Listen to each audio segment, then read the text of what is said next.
Dire's bottom tower.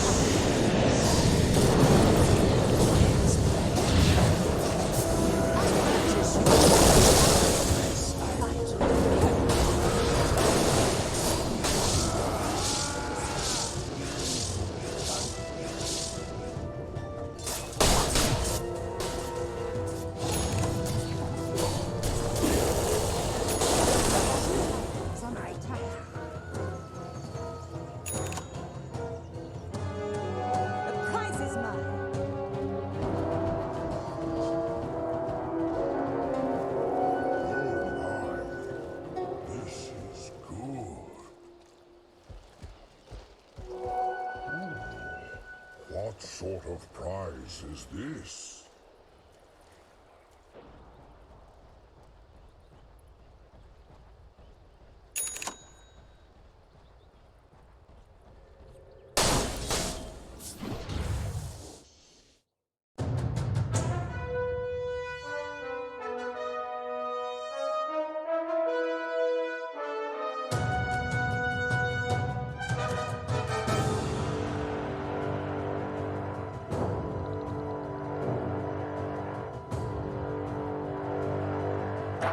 NIP's turn to pick.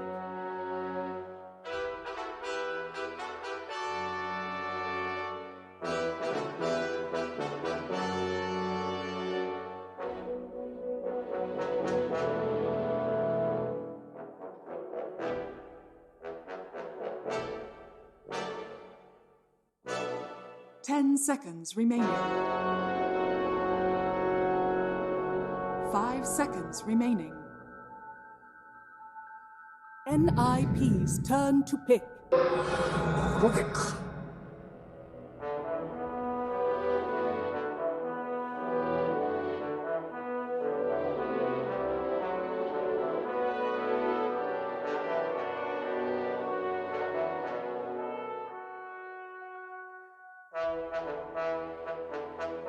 'TNC Predators. TNC Predators turn to ban.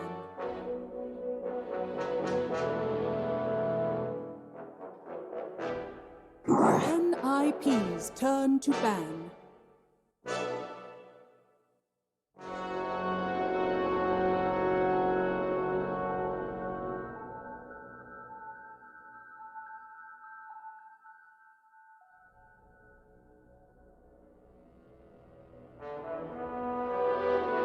Ten seconds remaining. 5 seconds remaining.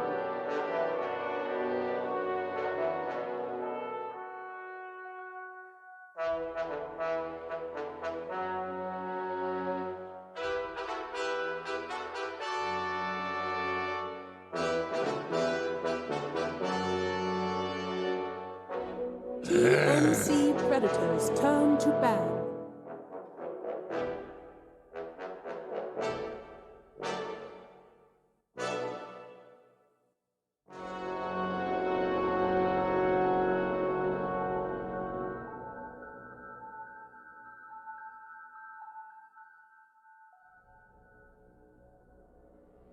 Ten seconds remaining.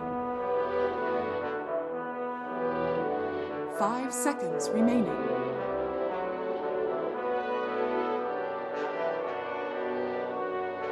NIP's turn to ban.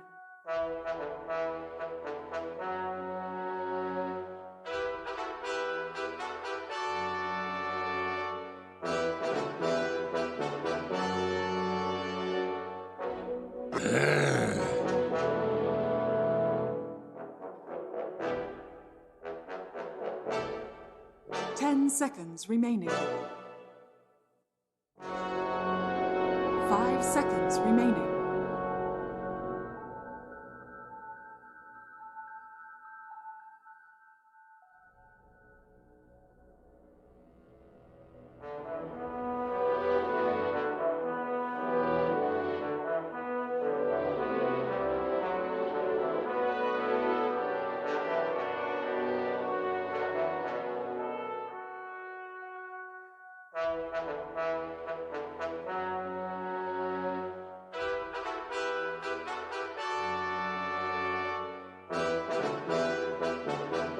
NIP's turn to pick.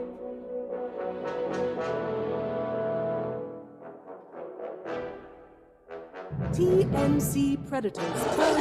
NIP's turn to pick. 10,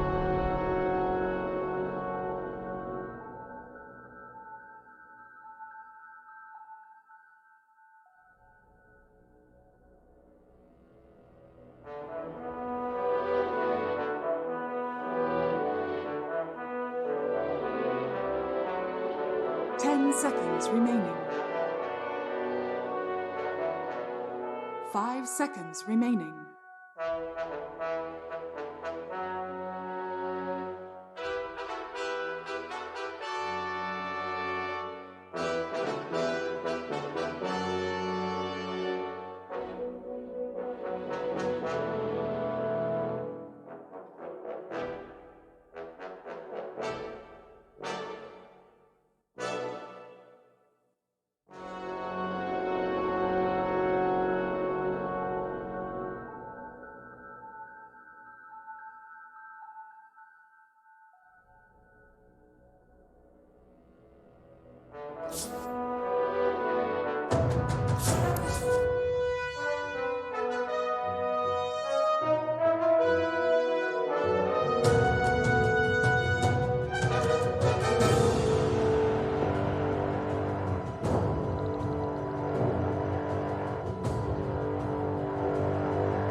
NIP's turn to ban.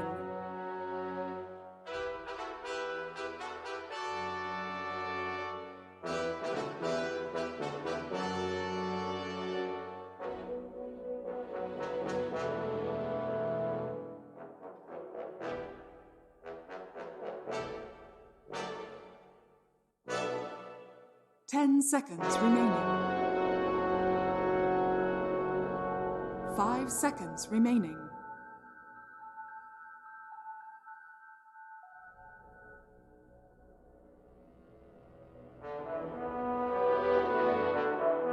TNC Predators turn to ban.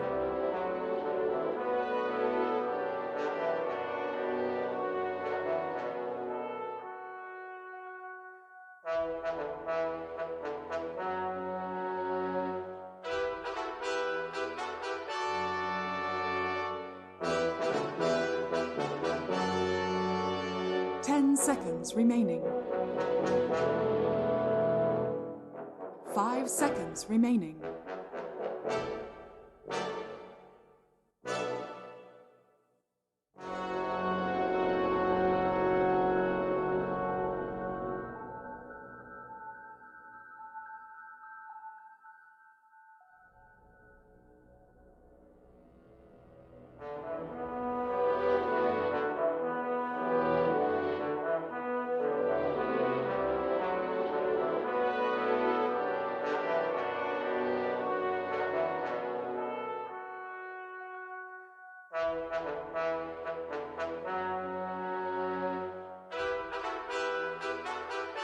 TNC Predators turn to pick.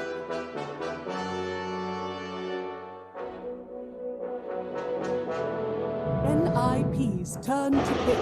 Winter Wyvern.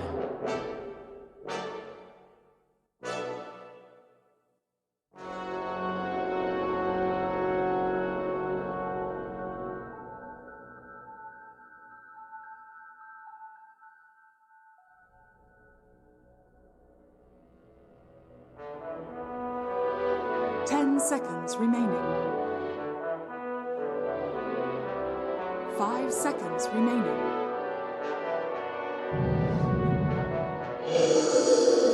You may now select your heroes.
Just poor dear. Well done, my beauties. И там был, кстати, Огр плюс Магнус, то есть там вот этот бешеный нетсталкер под свои...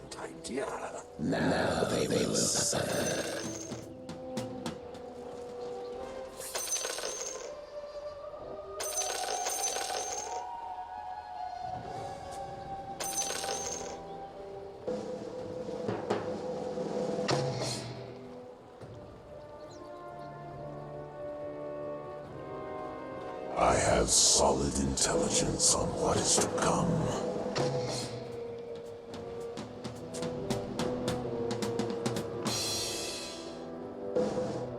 A wyvern's breath.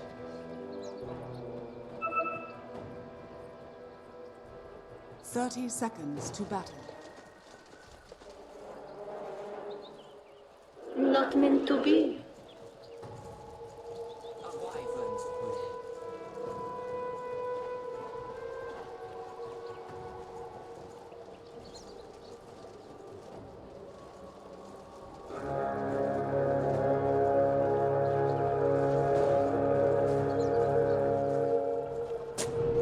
The battle begins.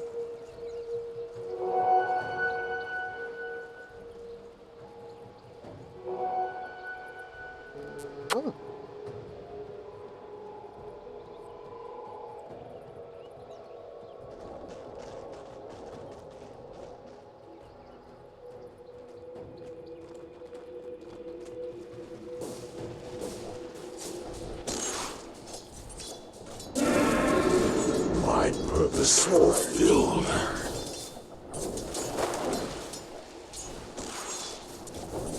Denied.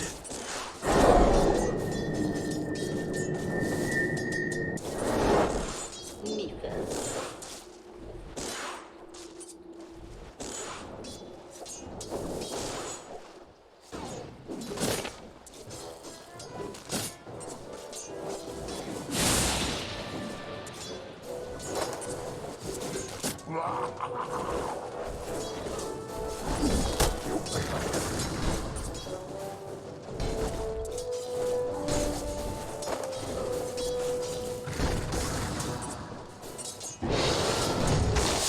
Just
purpose fulfilled. Just what I needed.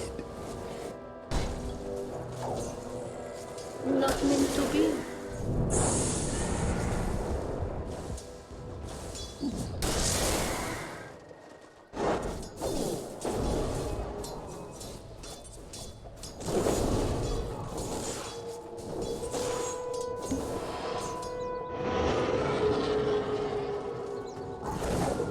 My purpose fulfilled. Double damage.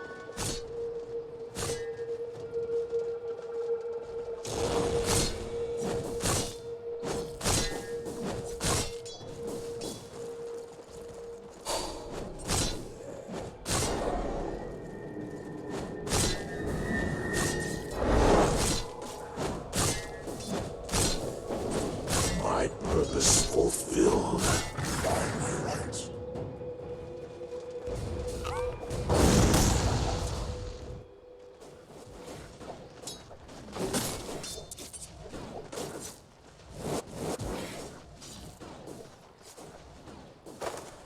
Dire's bottom tower is under attack.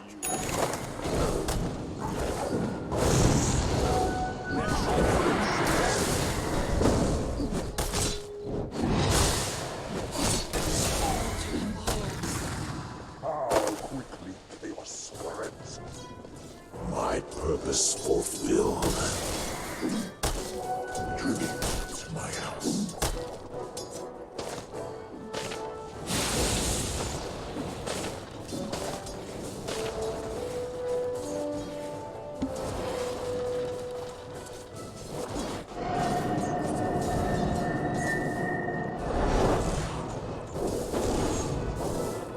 My purpose fulfilled.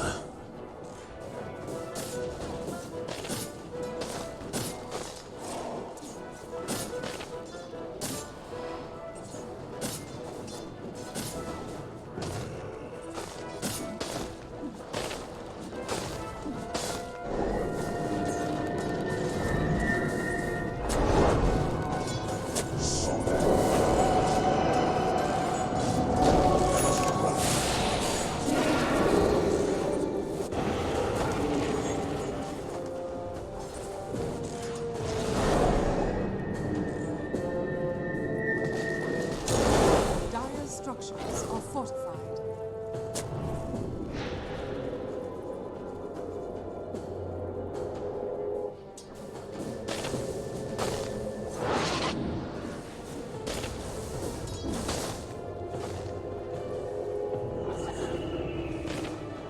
Radiant's top tower is under attack.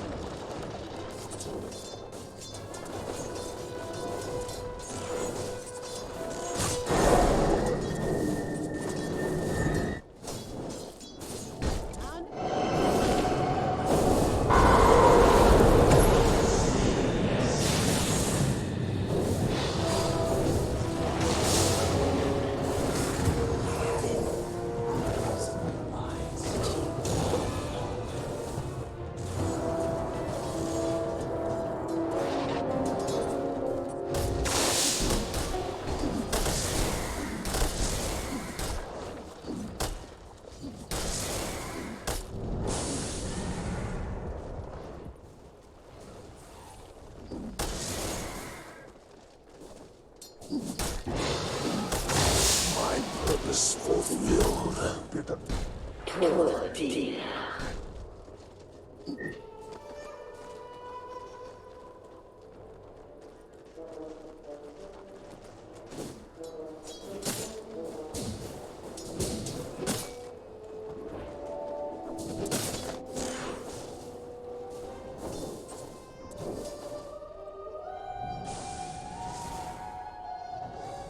Dire's top tower is under attack. Regeneration.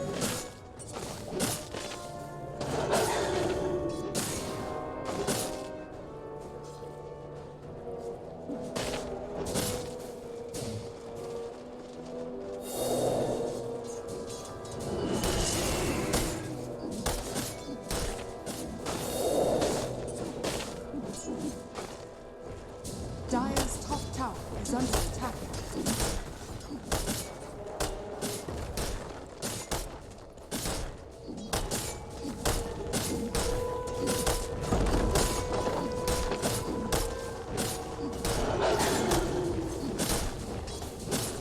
Dire's top tower is under attack. Dire's top tower has fallen.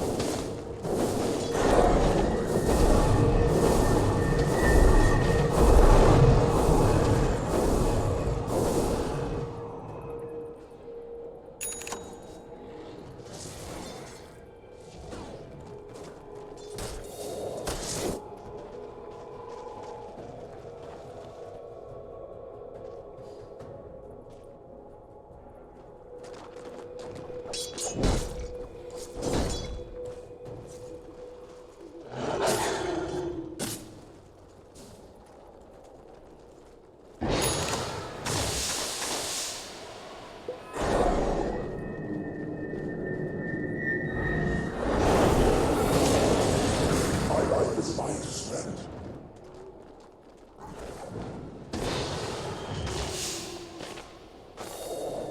Radiant are scanning. My purpose is fulfilled.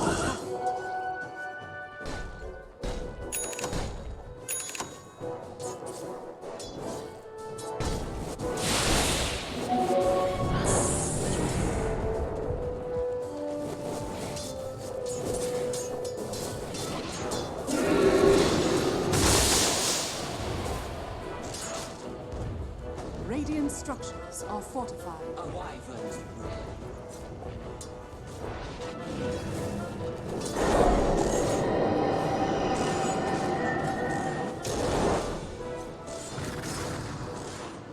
Dire's bottom tower is under attack.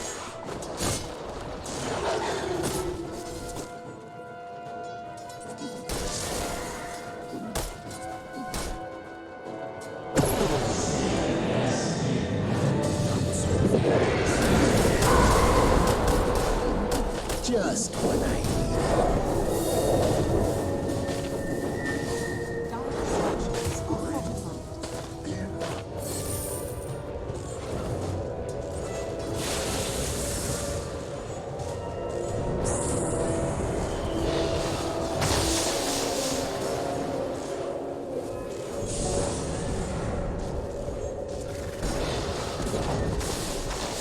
middle tower has fallen.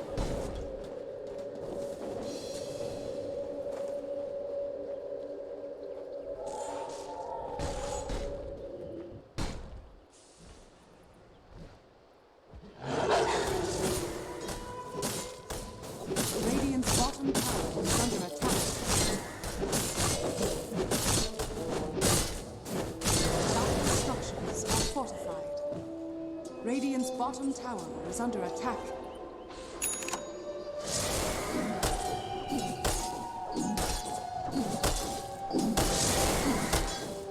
Radiant's bottom tower is under attack.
Radiant's bottom tower is under attack.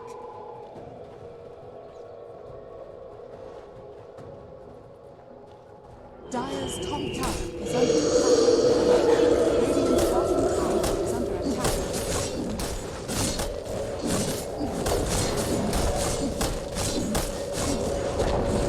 Dire's top tower is falling.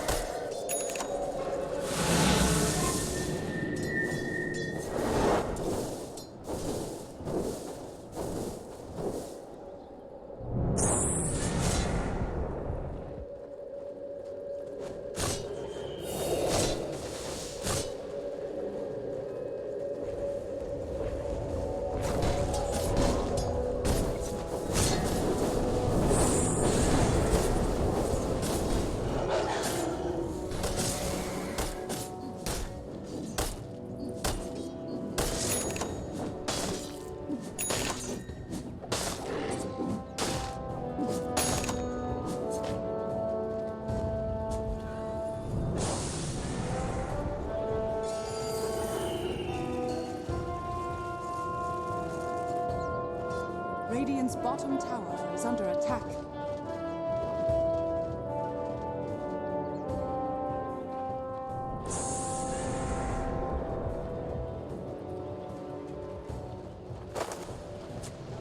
Dire are scanning.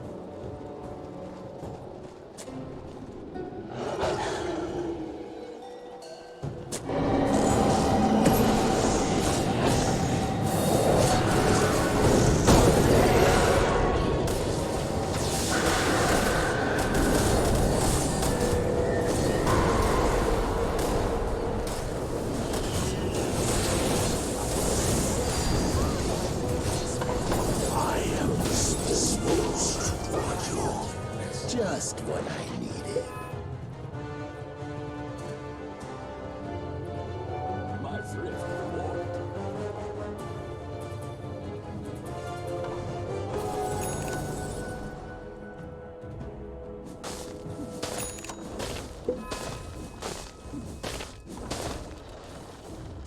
Radiant's middle tower is under attack. Radiant structures are fortified.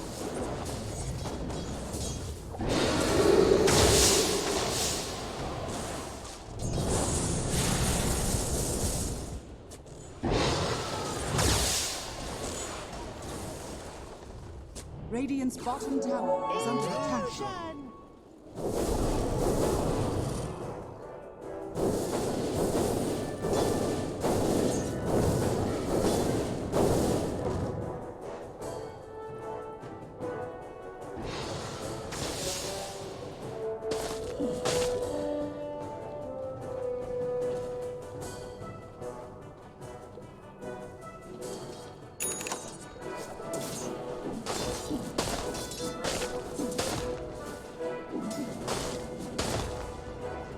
Radiant's bottom tower is under attack.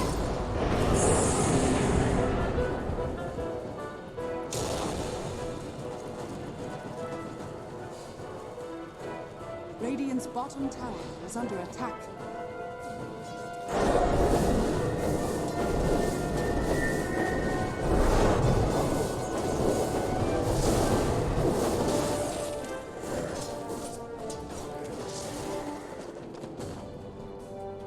Radiant's bottom tower is under attack.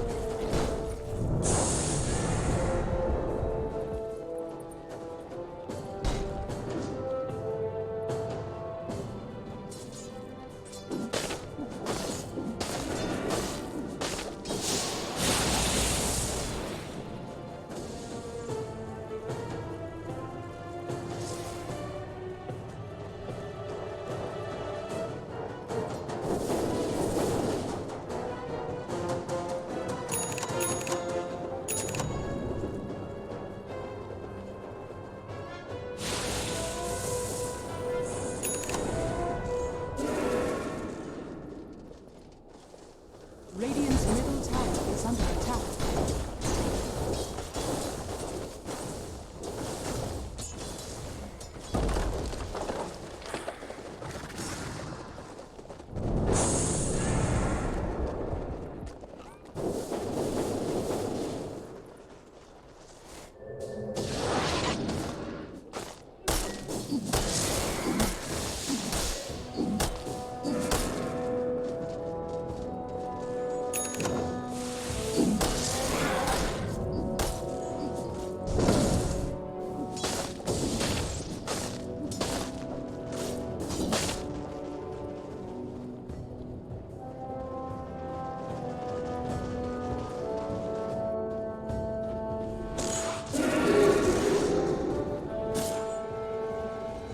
Radiant's top tower is under attack.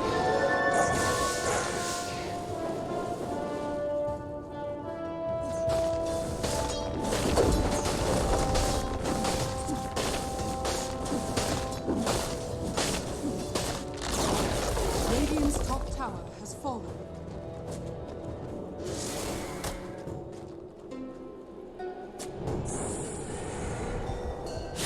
Giants are scanning.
and purpose fulfilled.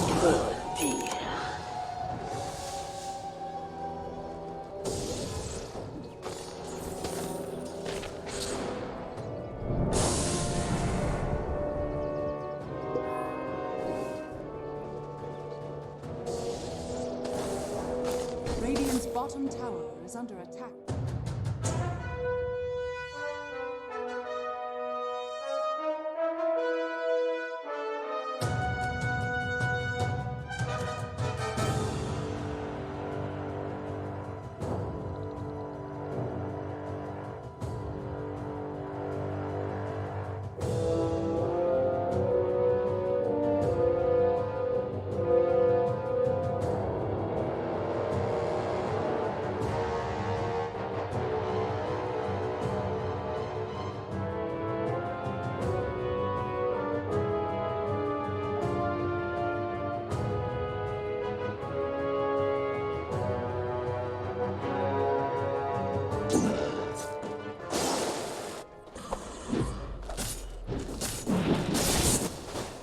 Quincy crew threaten mid. Big difference between these two. Centaur has a way just to be able to chip away at that mid tower. Gambit do not have a hero that hits towers very well. Legion, Ember, Gyro. Yeah. Especially a Legion who's not getting any dual damage. That is the team fight. That is like the team fight on team fight cores though. Yeah. Like the entire point of this like tri-core is you're supposed to win fights. I think that like that's for me, I liked Quincy Crew's lineup mostly because of the Kunkka, surprisingly, even though that was like first pick. Because any of these like really heavy 5-man, like just pure team fight lineups, I think they just hate playing against Kunkka. You know, like the boat's really terrible. You have this initiation that's sometimes forced upon you. It feels like you have to like, you either overcommit or undercommit against the Kunkka, you know? Like you just see it right now that he's just constantly frustrated by the fact that this Kunkka's always kind of like pulling up creep waves, but he's too hard to really initiate on. If they do, and he gets bowed off, and the rest of the Quincy crew comes in, that could be a bad team fight. Yeah, I will say by the way, just because you feel like comfortable with nothing happening in the game, you still want to do things like take the mid tower. It doesn't mean that like you're devoid of like making any sort of plays whatsoever. It just means that if you're denied that opportunity, you don't feel too bad. But you still want to do things like take this mid tower, get into Roshan pit, force Gambit to come into you, get boated. Yeah. And you got to take advantage of your timings, and they've got a beautiful one here with the Radiance on Sumail. Yeah, but Gambit also have a similar timing. What do they got? They just got the Ags completed. Okay, Ags and this smoke, by the way, is the most obvious thing in the world because no one is defending bottom. Like, no one's defending bottom, but they're also not showing anywhere on the map. That's why GPK, for once, is not making that, like, ultra-aggressive play towards mid. Is because that bottom play makes this one really obvious. But Quincy Crew, I don't think really care too much. Yeah, I was about to say, isn't that fine? Yeah, you because smoked and you got mid tower. Yeah, you got mid tower, and you're probably gonna get top tower. And now, what ends up happening is, if you get one ward down near the Roshan pit, by the shrine, it makes it really hard for them to contest this Roshan. Yeah. So you get one ward on the pit, and hopefully you have like one eventually like near the hill. I mean, that ward's the best of both worlds, right? Yeah, exactly. You're seeing shrine TPs and you're seeing the rotations from mid into that. So what needs to happen right now is somebody needs to be down here with FNG. Like, this move is actually too late. Instead of farming these neutrals right here, I'd like GPK to just like come down and hit the tower. Like, you want to trade here. Both of these cores jungling, I feel like is not it. Maybe I don't think it can be.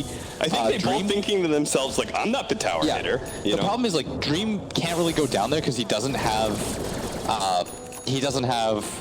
BKB. So like if he gets X, he just dies. Right. But I actually think it's GPK's responsibility to come down here, skip the wave, hit the tower. Because now what ends up happening is you traded a tier 2 tower for nothing, and like, he makes this move down here now, but it just feels a lot later, and during this time, they could have just been roshing. Yeah. Like, you're losing info. Like, this is a free tower, in my opinion. So GPK is finally going to take it. It can't be Dream, because we outlined he doesn't have BKB, so he doesn't feel comfortable being down here. But that felt like an over min-max or whatever. Yeah. But it's okay. It doesn't really get punished. I'd like to Quincy see... Crew didn't do much with that time. Do they have another smoke? I'd be down to see them just smoke into the enemy jungle again on the side of Quincy Crew. Okay. Like, get control of your own jungle again, scout, root it out, and then just go smoke. Totally be down for that. somebody does have to push out bottom, but that's why Sumail's X'd up.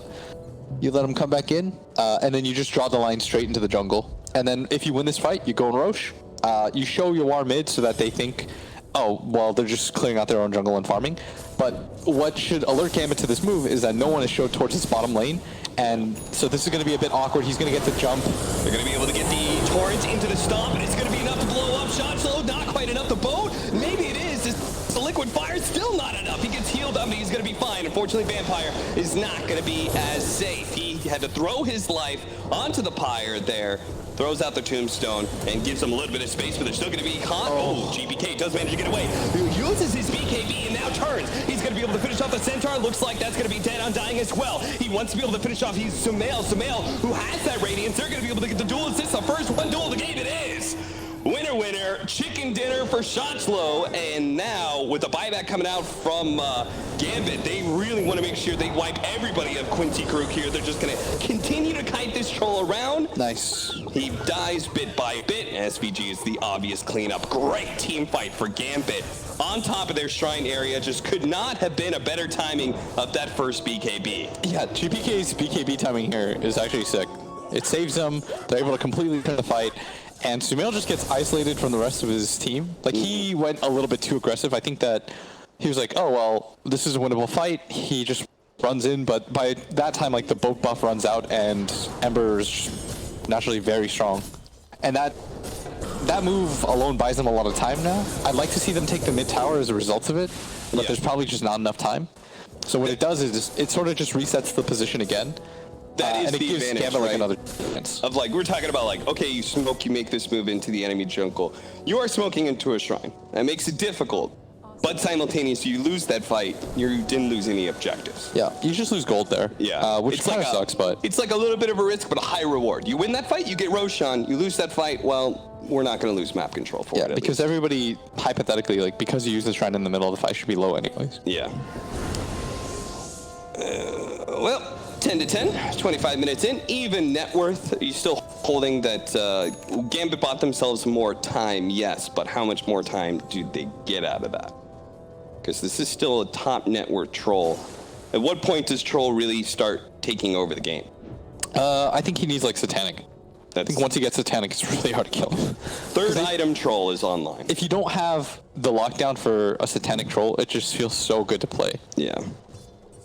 All of a sudden, like, the damage aspect, right? You've got this gyro, you've got this ember, like not tons of control, but tons of burst damage. Well, Satanic is just gonna take all that out of the equation. You're gonna be too tanky to burst. You're gonna do more damage over time, or at least heal over time.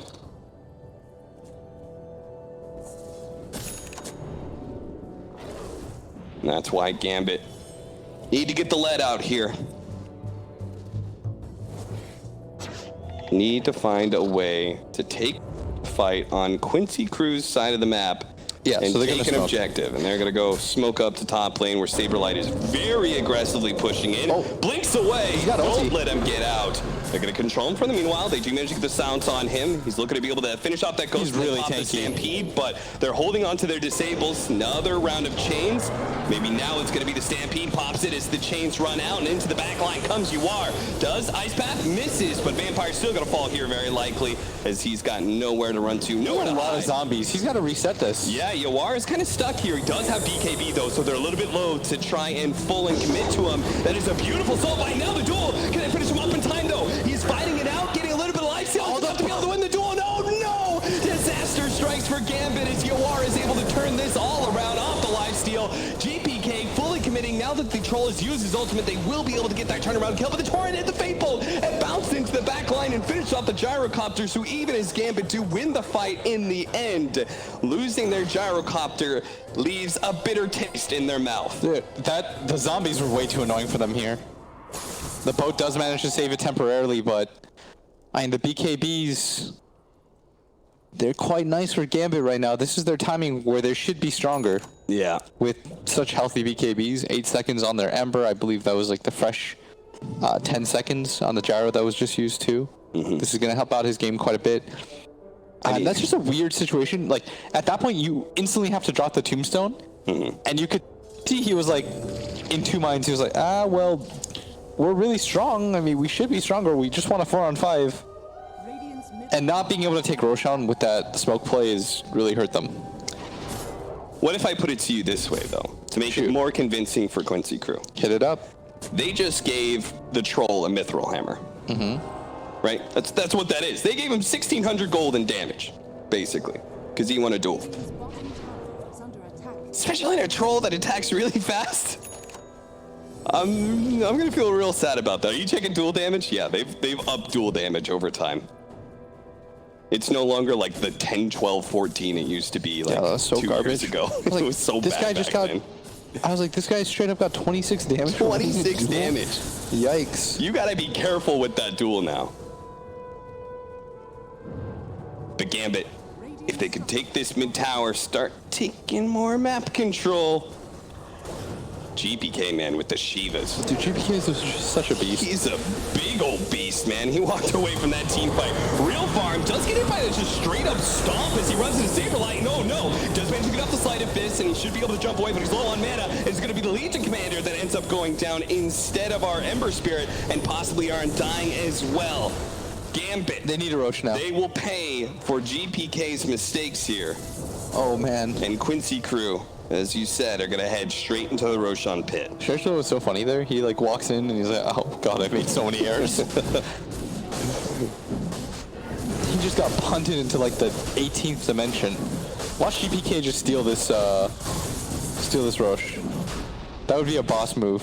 That would be the bossest of moves. He's going to drop his bottle into his backpack. Dream's going to charge on in with the Inkswell, try and force out something out of UR. They actually just straight up get stunned. Can they finish off? He's actually very silent right now. He won't be able to get off his ultimate. He's finished up by Roshan of all things. Meanwhile, the back line, Legion Commander's dead once again. But Dream, with these low health heroes, is ready to fight if necessary. But they've all used their BKBs, and UR now having bought back. There's no shrine They either for... need to commit to this Roshan. They have to finish it up. But if Gambit could somehow stop the this Ember one, Spirit. GPK can get inside. It's one. Roshan's down. It's on the ground. The Aegis. No. Piece of far. Just in time. GPK is now being controlled up by the telekinesis. Forced to use his BKB into the back line. FNG is going to die. It's once again Samael and Saberlight head straight to those squishy supports. They're going to kite around this troll as best as possible. Can't overcommit because of that Aegis. It is going to be wasted here. This tombstone And they positioning set though. up into the duel. They're going to be able to catch this Jakiro's trying to finish up that damn pesky tombstone that you were talking about. Yuar's now going to try and deal with it, but it's been soul ripped up. Yuar's like, damn it all, we have to finish up the tombstone. They'll get it now with the Saberlight into the two-man stun. They're going to be able to go for the Undying, wipe him out. Go for Shotslow next. Shotslow died so many times in these team fights. He's saying, please, no, not again.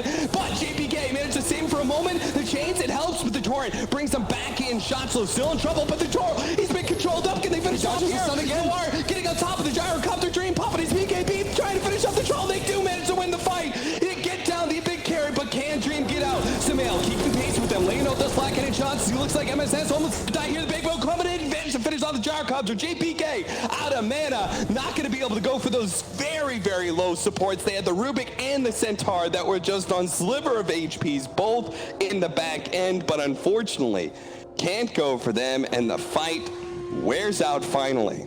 And that fight looks completely different if GPK has mana. Then they can turn that. Yeah. But he was just kind of looking in the area, and you could see that desperation. He's like, I can't do anything about this. Yeah, if he's able to like just dive in and finish off the Centaur and Rubik, you'd be like, all right, that was real good for Gambit. I mean, it wasn't bad as it was. No, it was not. They immediately Considering they popped the gave up Roche. Aegis. They get the Roshan kill? No, I think Radiant got it. Okay. Yeah, I'm pretty sure anyway. Yeah. It was just a regular grab on Aegis. So No stolen here. that still kind of goes back to the problem of, shouldn't Gambit be the ones taking Roshan with their lineup? Shouldn't they be the ones like? You think so? I don't think it's easy for them to take Roche. It's not easy for them to take Roche, but like they shouldn't be they should be controlling the map. They should be the ones like, you know. Yeah, I would agree, if not for the fact that like they've just outplayed Quincy Crew in like 2 different fights. It did cost them buybacks, but like that's the best part about buybacks and the way that like the meta has evolved into using them. Before it was like only ever use this if like you're being high grounded. But now it's like, oh no, just use it to straight up win team fights and like buy yourselves. Okay. Let me put this a different way then. What's up? Gambit is outplaying Quincy Crew for Oh, sure. 100%. Yeah, GPK But isn't every subsequent team fight, isn't it just going to be harder and harder to outplay Quincy Crew? I would because agree. this troll is getting bigger? Yeah, I mean, before the game I said that I thought that Quincy Crew shouldn't be able to lose this. Like, I really like their lineup. But it's like a testament to how well I think Gambit is playing. Yeah. Like, just because I think that one lineup is better doesn't mean that I think that the team is automatically better. Just trying to give you some context. Like, but I think Gambit are playing their lineup very well. Especially, again, GPK, like, the way that he took farm this game, he always cut into mid. He never got caught. I mean, he's juked Saberlight out of his shoes like 15 times. Yeah. Like, the amount of times I've seen the Centaur go in, try to stun GPK, like, that alone has probably been the big difference maker in these team fights, if anything. But they've got this Arcane Rune, Ember Spirit. There's no Aegis, there's no cheese or anything like that. So this is a straight up 5-on-5. I think Gambit, with their Ember Spirit being as strong as he is. Oh, that's a Hex? That's a Scythe of Vice? Whoa. Holy crap, FNG. Well, they're going to be able to run down SVG quite easily. Shout out to the G captains, by the way. Ether Lens plus Scythe plus the cast range talent. That is very scary when you get this on a Grimstroke. That is some long range initiation. That is, oh boy. I mean, for me, that item pickup does change things. That thing's quite. I actually did not realize he was. He just casually. I was like, wait a second. That's a late game winner right there. The double Scythe combo from like a billion distance. Yeah. It's like you've got like a useful Tinker. Bro, did you see Whisper's Tinker earlier today? Didn't it lose? Yeah, but that wasn't on Whisper. You could tell. Whisper tried to carry that game so hard. When they were still able to win, I could tell he was mad. He was like, mad. 30-minute battle runes coming up. They do manage to get the Centaur initiation on the Vampire.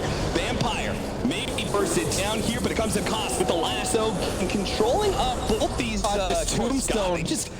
They cannot deal with the Tombstone very easily, but at the same time, Gambit just cannot issue out the damage that they need to be able to burst down one of these cores. Saberlight's going to re-initiate onto this one. Buyback immediately coming out, but it looks like FNG, he's going to fall here. Traded out for the Centaur. Oh, a bash. First hit comes out for Yuar, followed up by a second hit in Snare, forcing out Dreams BKB. Yuar happy with this one, continues to chase off his ultimate, though. He has been forced far too deep from the battle trance. Just a little trigger happy with that one, and gets Quincy Crew into just an awkward position for a team fight. Oh, I really feel like Saberlight's going way too ham in this game.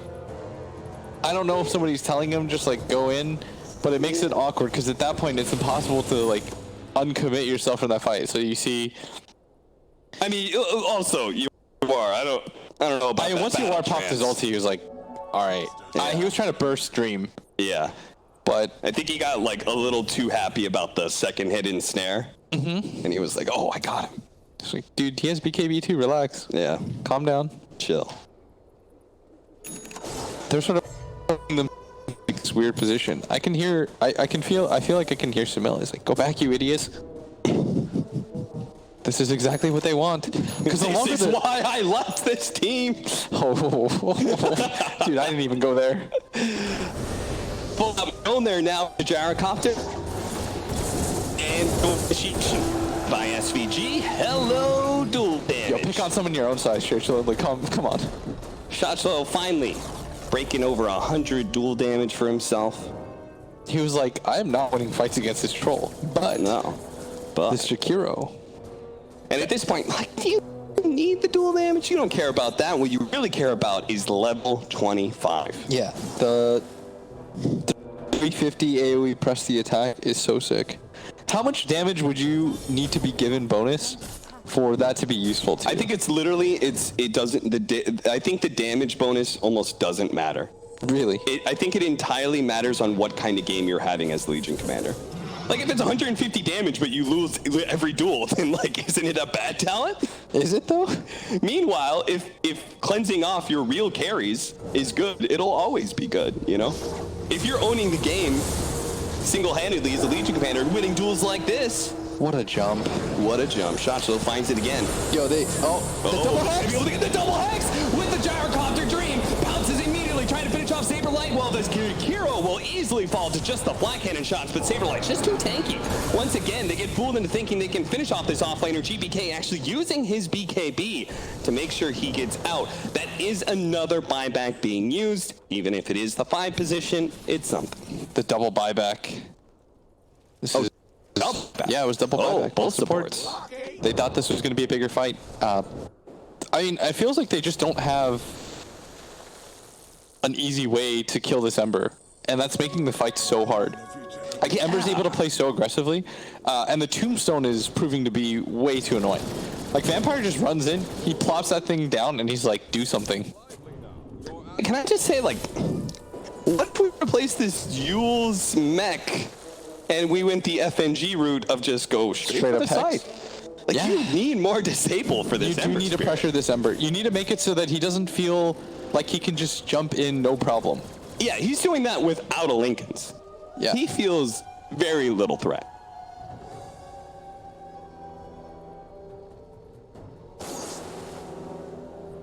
Level 25 talent almost here for Dream and Shochlo, both of them being 24. We already have 25 on GBK.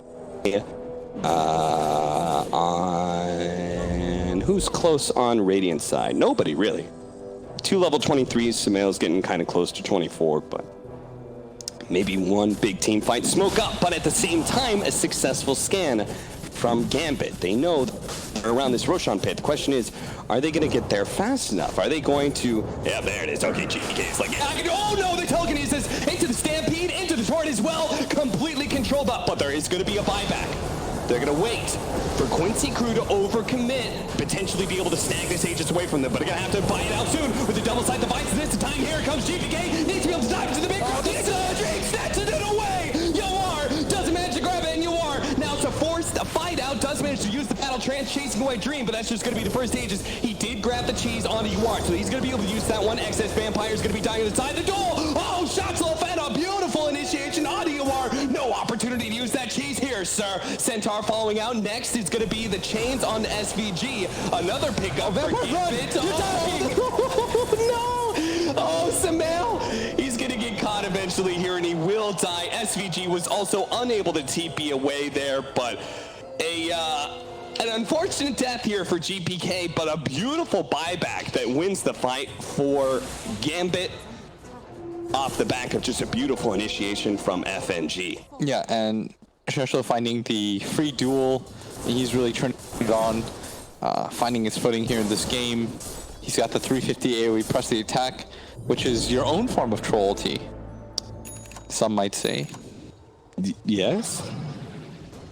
Yes. Here we go, troll ulti them. Dude, the fact that it applies to creeps too, I think yeah. it's just crazy. Because then it just means siege wagons bomb down buildings. Unfortunately, the glyph stopped a lot of that damage, pulling back into the boat. Trying to force out any kind of reaction right now. No, Torrents into the second boat as well. They're going to be able to get the press the attack.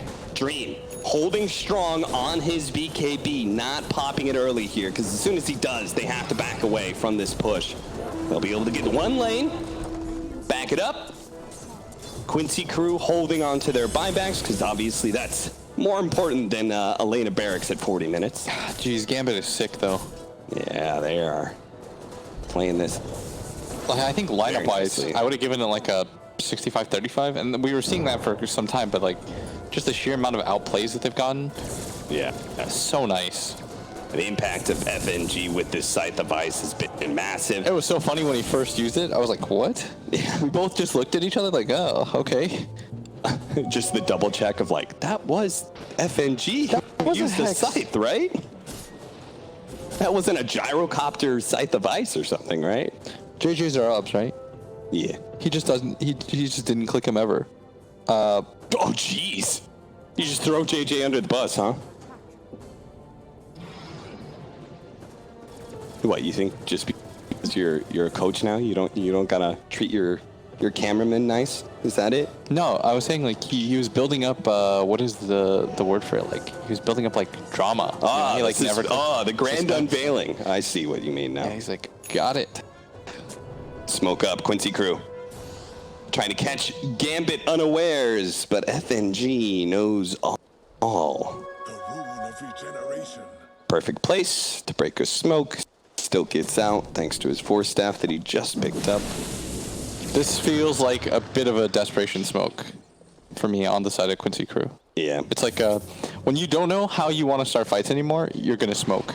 Like, that's when you know that you're real behind. Because normally, like, smokes are supposed to have, like, they're, like, well thought out moves. You're like, oh, I think we're going to be in this direction. This is supposed to, like, catch people off surprise and, like, hope that you can get, like, an instant blink stun from Saberlight to, like, get something going. But when you just kind of blind smoke to the only vision you have on the other side of the map that isn't showing a core. Yeah, you're just like, I hope a core ends up being there when we arrive. Lincoln's now for our Ember Spirit finally. So no more worries about the telekinesis. This is still a game that can swing back into the favor, well, of really anybody at this point, because there is no buyback on the Ember Spirit. There is no buyback on Sumail's Kunkka, nor is there buyback on the Yuar Troll either. And that's only due to gold. Not something that Gambit may be aware of. You wrap around. The positioning of the Tombstone is going to be important here. The call down's laid out. They're looking for some sort of team fight. Oh, this is initiation. Dream does not get hit by that one whatsoever. Double hook. Get the soul bite into the side. Thanks to the blowing up. You are no cheese again. And no buyback either. Is now Saberlight. He's going to be quick to fall. Dream is taking full advantage of a fully stunned Centaur. Sumail, he's trying to get out here as the last core alive. Looks to swing a big Tidebringer hit that does nothing. A successful duel. And that is looking like the end of the game. Gambit thoroughly outplaying Quincy Crew to end this game. It is style wiping with no buybacks left. That is going to be GG for game one. Well done by Gambit. Dude, Gambit's sick. All props in the world to them, and you can see, like, they're hyped off that win. They thoroughly outplayed them there. The combination of, you know, what they were doing in the qualifiers leading up to this event, and then, you know, your own personal words.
Your team pick. Radiant team pick. Mars!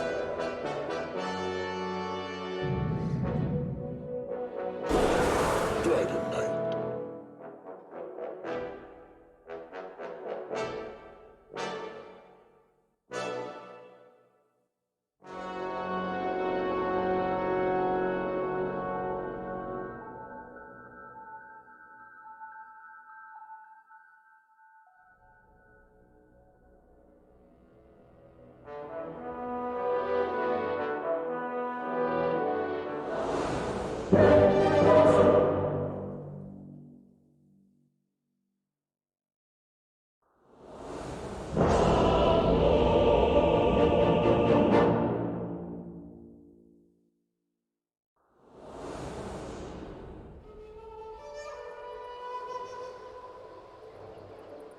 Time to put this thing in the bag.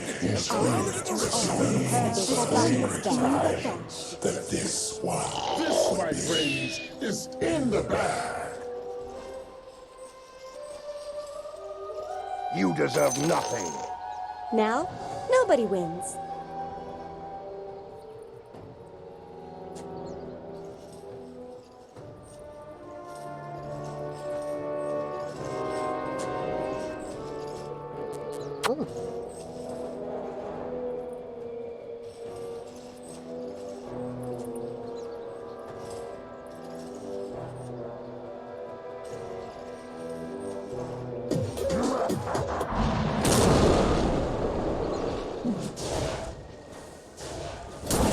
Fusion style.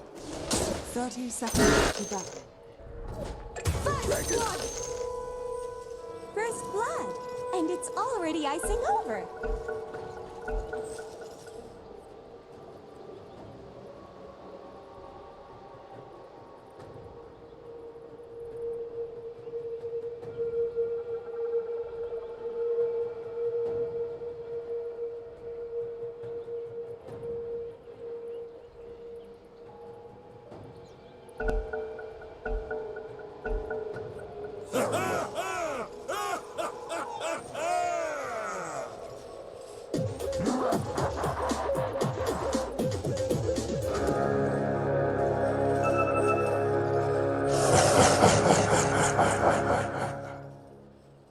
The battle begins.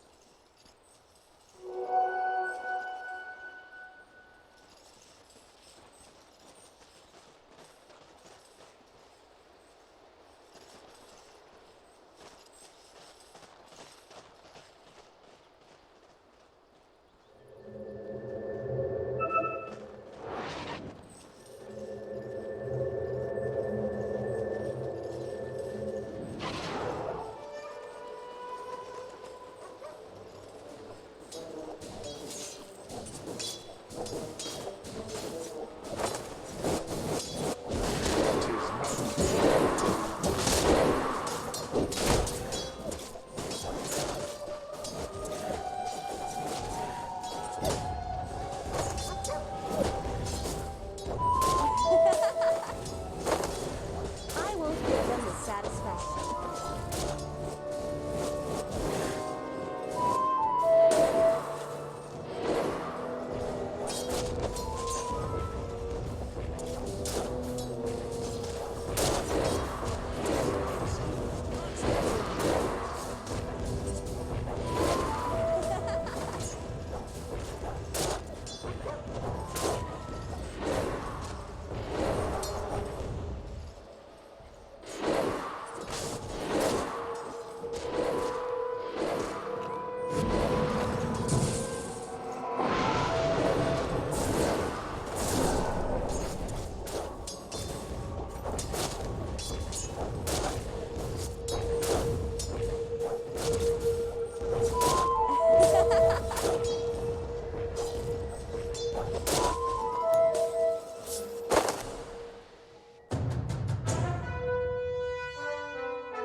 To a future of Prepare grief. for a lesson.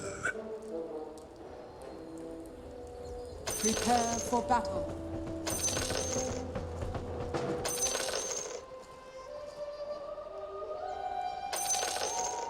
Even a master falters. Expertise! From the experts. You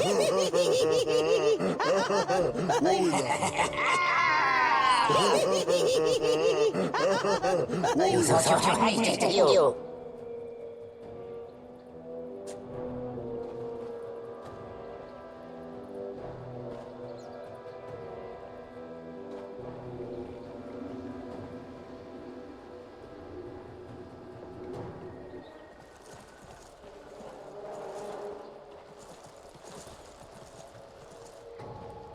Thirty seconds to battle.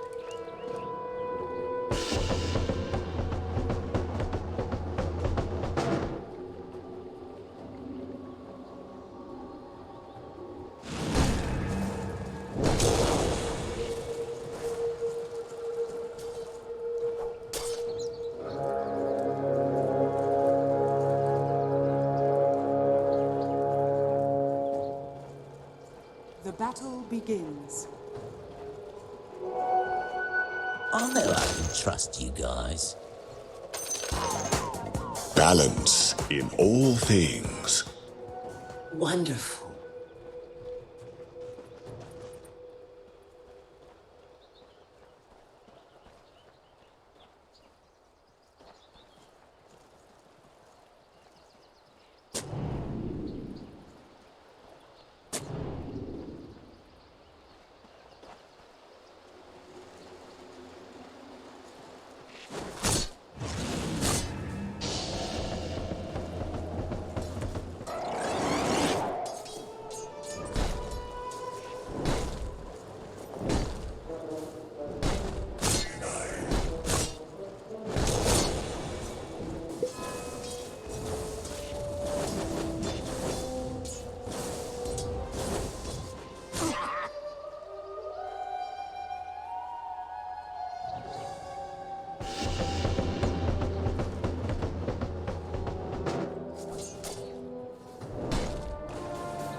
Radiant's bottom tower is under attack.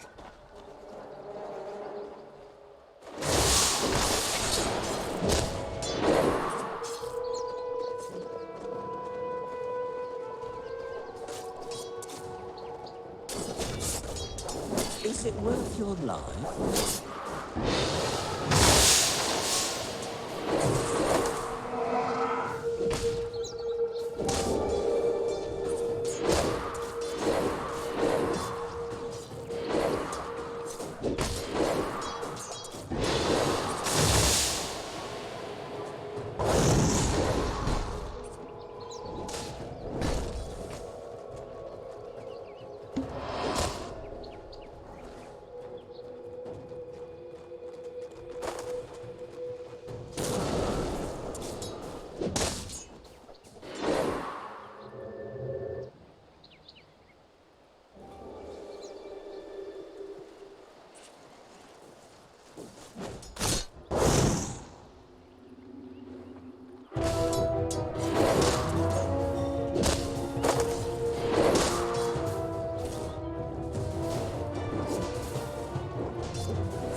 Radiant structures are fortified.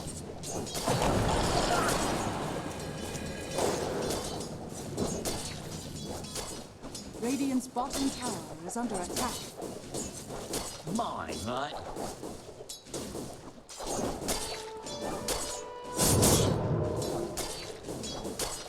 I know I can trust you guys.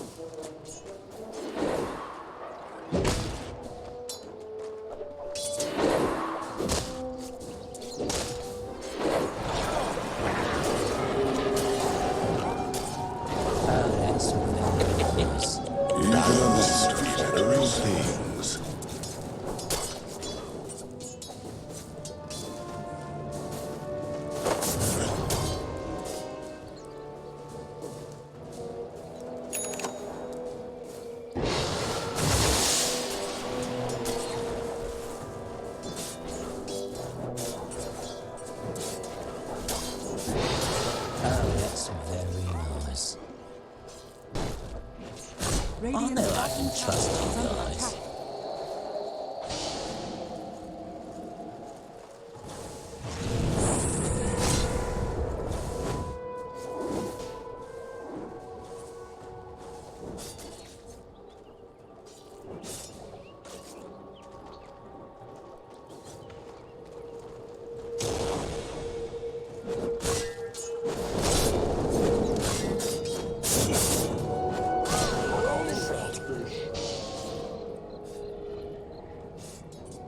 Bounty!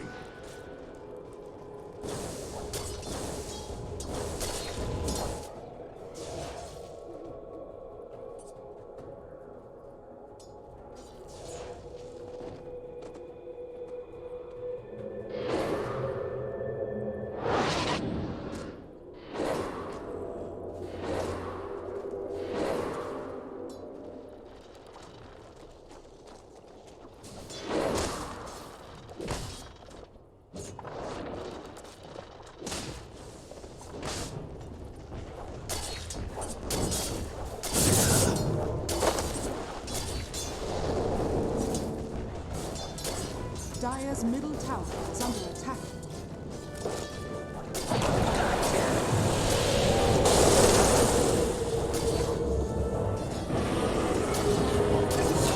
Dire's middle tower is under attack. That's very nice.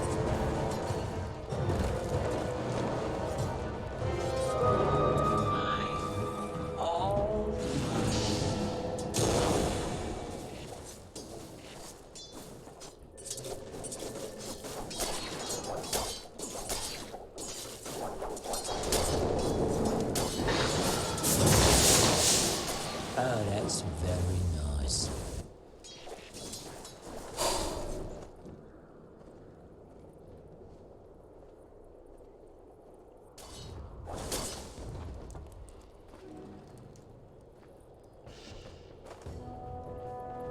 Radiant's bottom tower is under attack.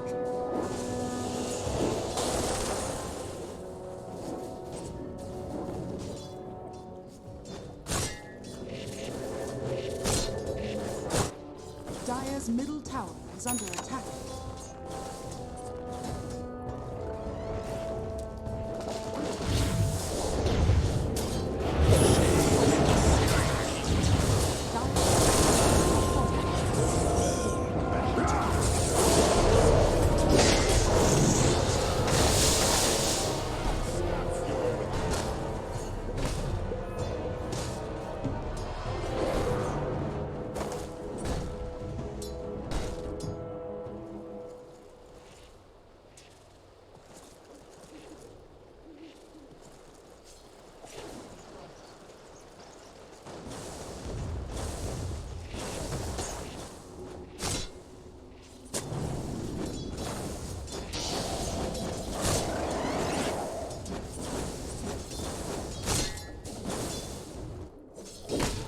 Dire's middle tower is under attack.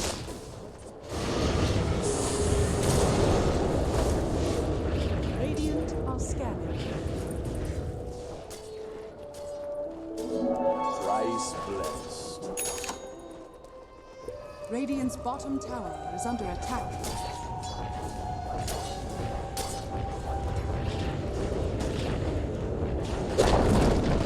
Dire's middle tower has fallen.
Dire's middle tower is under attack.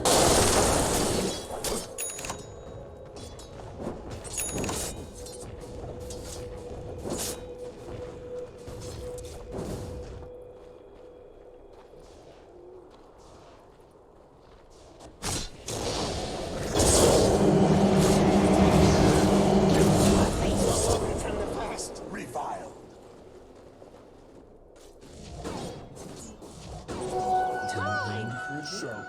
Tribute to my house.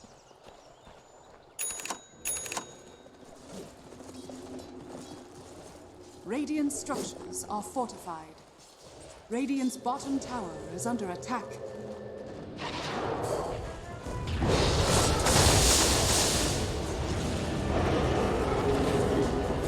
Dire structures are fortified. Radiant's bottom tower has fallen. Dire's top tower is under attack. Radiant structures are fortified.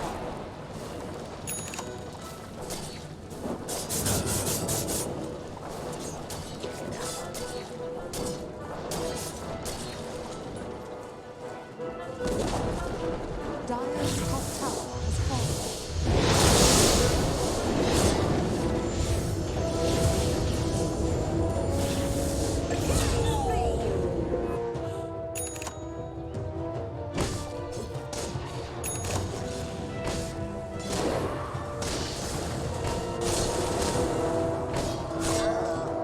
Dire's middle tower is under attack.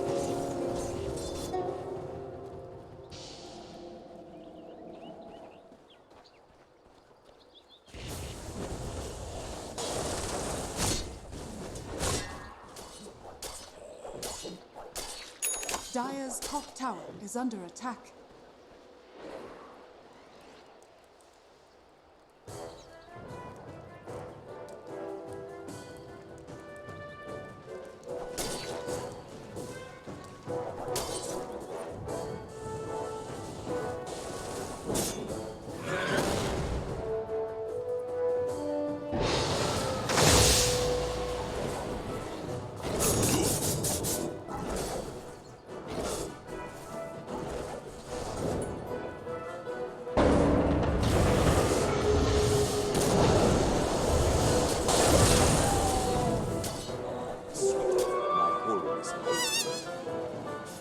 Oh, that's very nice.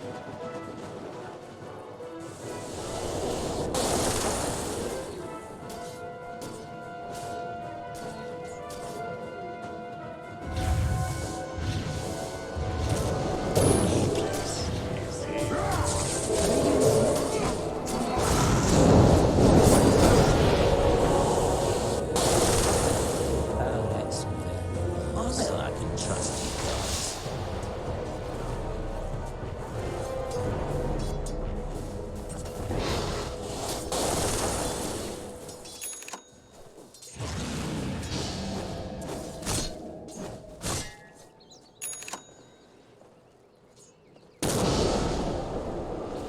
Radiant's bottom tower is under attack.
middle tower is under attack.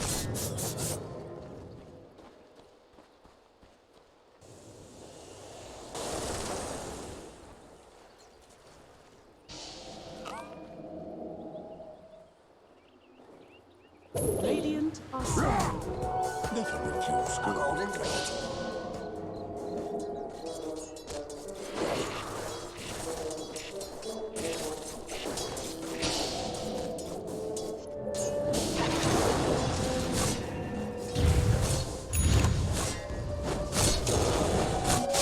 Comforting rune of regeneration.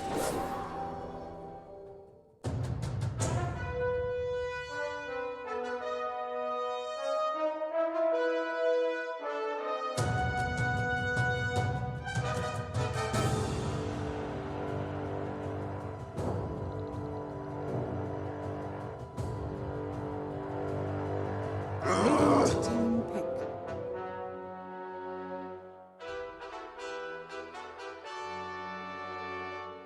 Makes it innately more like entertaining, right? I think so. Very challenging. We're into draft, our final draft of the day here at ESL 1 Hamburg 2019. It's been an interesting day. So a lot of very different teams already today. Still got a few more to watch, of course, tomorrow. I think Quincy Crew didn't really plan to have Sumail on the Congo last game. I think they picked it first and then expected it to get countered. Yeah. And they're like, it's just not countered, so I guess we'll leave it mid. What was I saying, Kevin? Sorry, I'll stop talking about Kevin, last what was I game saying? now. Bunch techies out of freaked out. Well, we're going to go Techie Sanking. Is this their gyro counter? Like, is this what they think? You pick a stun plus techies? That's what they think, yeah. I'm curious if Quincy Crew respects this and puts the gyro mid and picks some more durable safe laner. You know, something like a Lifestealer type-esque Wraith King maybe. It's a pity we can't go to a live shot of Toby 1 right now. I don't think that's allowed on Twitch TV. Yeah. Legion, I want to say that gyro type heroes, the ones that don't have any innate survivability with their kit, kind of like Troll last game, I think they need a Legion, a Bat, and Omni type hero on their team to like play Dota at their greatest potential. Last game, it seemed much easier for the gyro to play because he had the Legion, so I like that Quincy Crew went ahead and picked that up. I think one thing I really like about Techies as a hero, though, is just that his ability to, like, once or twice a game to just solo kill the enemy carry. I'm sure you felt this pain. I don't enjoy that. Once in a while, you find the mind patch, and it's in a smart place, and it blows you up, and you're like, oh, well, I just lost momentum for a couple minutes, and that was a huge-ass kill. You know, and that's something that Techies can definitely do if you're placing green mines well. So against a hero like Gyro, who farms fast, but not incredibly fast, a couple of those pickoffs, I think, can really change the trajectory of the game, not to mention that laning pressure that you alluded to earlier. I like the ban on Anti-Mage, really good laner against Sand King. And then also, as the game goes on, you obviously tank up naturally against the magic damage of the techies. This is when you get to learn, because I don't play any techies myself, so it's like, what carries does techies not want to play against? So you ban out the Anti-Mage. And what else is there? Void anyway. Yeah, you know, wasn't for the techies. Yeah, well, do we get like a jug ban? Is it a Lifestealer? Sometimes TA can be super obnoxious from the mid roll just because she can like walk through places with refraction on. In the same vein, though, like you can always silence some trees before they see it coming, silence the spin, you know. Maybe some kind of like lane sustainer would be, but then you're typically not playing a hard carry anyway, so I don't know if that works either. Maybe what about the Bat Rider? As a carry? No, the oh, techies. just general hero. Yeah, It's definitely It's definitely good against techies because you can spot mines a lot easier. Because most of the time, I feel comfortable playing against techies when I'm playing support. I'm like, get a quelling, cut the trees out, deal with the mines. But if the techies are good, I played against one recently. It actually made the game difficult in laning stage more than I expected. So you can definitely. The difference between like difference. a decent techies player and a master techies player, like ones that play them all the time, is definitely day and night noticeable. Yeah. I had too much like lane. I spent so much time trying to deal with mines in the laning stage that I never got really anything else done. Any got me once or twice. Yeah, and then you died like once, and you've been spending all that time dealing with mines. As a carry, the biggest thing for me is that oftentimes your farming patterns are, I won't say oftentimes, almost always dictated by the opponent's movements. And Techies just throws this wrench in the equation that no other hero does, where you can potentially not be allowed to farm a particular part of the map that the opponent has no heroes in. Or just be scared to do so, right? That's what I mean. Like, I know he was over there for a while. I don't know where it's mined, and because I don't know where, I kind of just have to assume it's everywhere. And then you have to ask the support to go first, put some sentries down, and... How about Zeus? Oh, that can work. I don't hate it. That reveals the... Yeah, I don't hate it. It's reveals the green mines. It does. So you're still going to have to deal with some red. Sure. Oh, we got the Earthshaker Morphling. Okay, so Gambit's pulling out all the cheese right now. Yeah. All of it. Double Techies mines.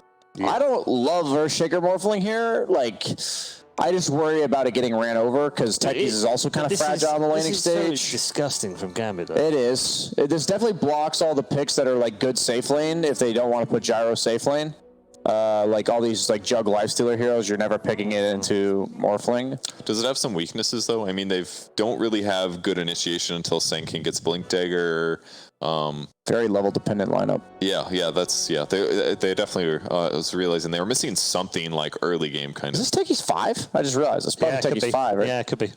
Huh.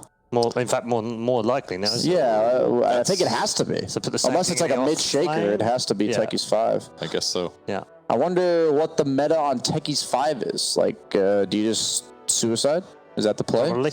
Oh, there's 3 mine placers this game, actually. Wow. That could be the most mines we ever see. No, that's not. Any long game with... Oh, they go for the Drow. Okay, it's really nice against Morph. We saw it earlier against Void. These heroes that die to silence. Kill him instead of free suicides. Decent against Sand King for similar reasons. It's actually a really good game for Silence is godly against Gambit's lineups. It is. You can even blow the Sand King out of Sandstorm. Yeah, that's true. It's like a rare time where Jaw Ranger actually looks legitimate as a hero pick. And there's a lot of good Gust talents that could make a difference. But are they? This means they're probably saving their 5 for last. Doesn't really matter, I guess, if you're first pick. But all I'm concerned about is Quincy being fragile for like the first 2 or 3 levels. Gyro, a little bit weak the first few levels. Same with Drow. These heroes come online real quick though. So I think if they can get a support that kind of just, Ogre's a good ban. Just a support that helps you get past that first few levels. You need like an anti-run at you here, like the typical thing that Gyro lineups are missing. Although I think Gyro is like a nice pairing here because despite being a ranger, he's actually an upfront, run down kind of hero. Yeah. Would you change your item build on Gyro by having somebody like Gyro? Like, do you need Ags? Is it better just to go like BKB Butterfly or something? I wouldn't doubt he skips Ags this game. I think I've seen Sumail go like almost like Veil type builds too from the mid lane. I'm not saying that's what he's gonna do, but you have so much like innate damage now without really any items, so you kind of just do what your team needs you to do. And I think in this game he needs to be running in. So anything that just makes him, I mean, he might go Ag simply because it's good stats. You want to be the hero running in, so it makes Legion's job easier. She sits behind you and saves you. When Legion knows who she's using her press the attack on, it makes it a lot easier for Legion to play. Coddle gives them the team fight aspect, also gives them the D push. Their supports are really good at taking over the lanes for heroes like Drow that don't want to show on the map. Makes it so that the team fight is a big deal because they didn't really have too much. They had single target disable on Quincy and that was it. So now this really rounds out their lineup well. It doesn't give them the anti-run at you, though. So I am a little bit scared, like I said. Just push them around a bunch. Yeah, I guess you can blind them. Go this way. Lift, go this way. I just want to say, if you knock back Techies during his suicide, it cancels it. So they have a bajillion ways. Oh, that's cool. With the Gust, with the Coddle, with the Rubik, all these heroes, you can cancel the Techie suicide midway. So I almost feel like this Techie is going to be completely useless. I just love games like this where you see weird stuff get picked and then other stuff in response. And I just want to see who's going to win, what's going to be good. Who's the battle of the minds. Yeah. Weird is contagious. Who's figured it out? Yeah, weird is contagious in Dota because whenever the enemy's weird, you have to get a little weird to respond to the weird. But it's also there's sometimes a little bit of tunnel vision in the drafts, isn't there? Someone picks out a Techie's weird thing and then they spend most of the draft thinking how they're going to counter it rather than focusing on what they're actually going to draft. So they're going to pick up a Witch Doctor in the end. So does that make it core Techies now? It's core Earthshaker. It's core Earthshaker. Okay. God no. Wait, so who are they? That's a mid shaker, right? It does still look like Techie's 5 though. FNG played 4 last game, right? So. Yes, FNG was the 4. Yeah. That's quite a weird last pick. It's a very weird last pick. But I guess they feel like the Techies isn't that. I mean, Maledict is gonna solve a lot of their early game damage problems that they're definitely encountering with like Sand King, Earthshaker, or Morphling. It takes time for them to get online.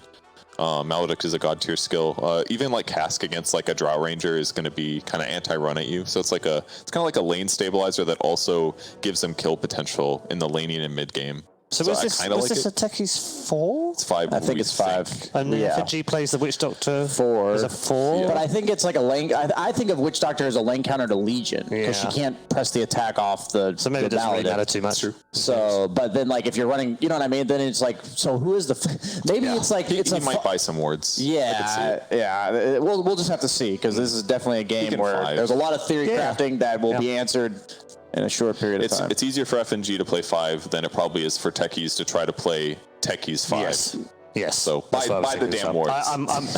I'm with you. Buy the damn wards indeed. Men that do warding very, very well, of course, are in our commentary box right now to bring you the final game of the day. That's true. Both of us, we play support on occasion. We're both good warders, right, Blitz? Me? No, I'm a garbage warder. Okay, well, he's a garbage warder. I'm a 4 player. I nerd out about wards. Me 4. I like a good new ward spot. The odds of this game much more even. What? After they saw last game, they were like their game 1.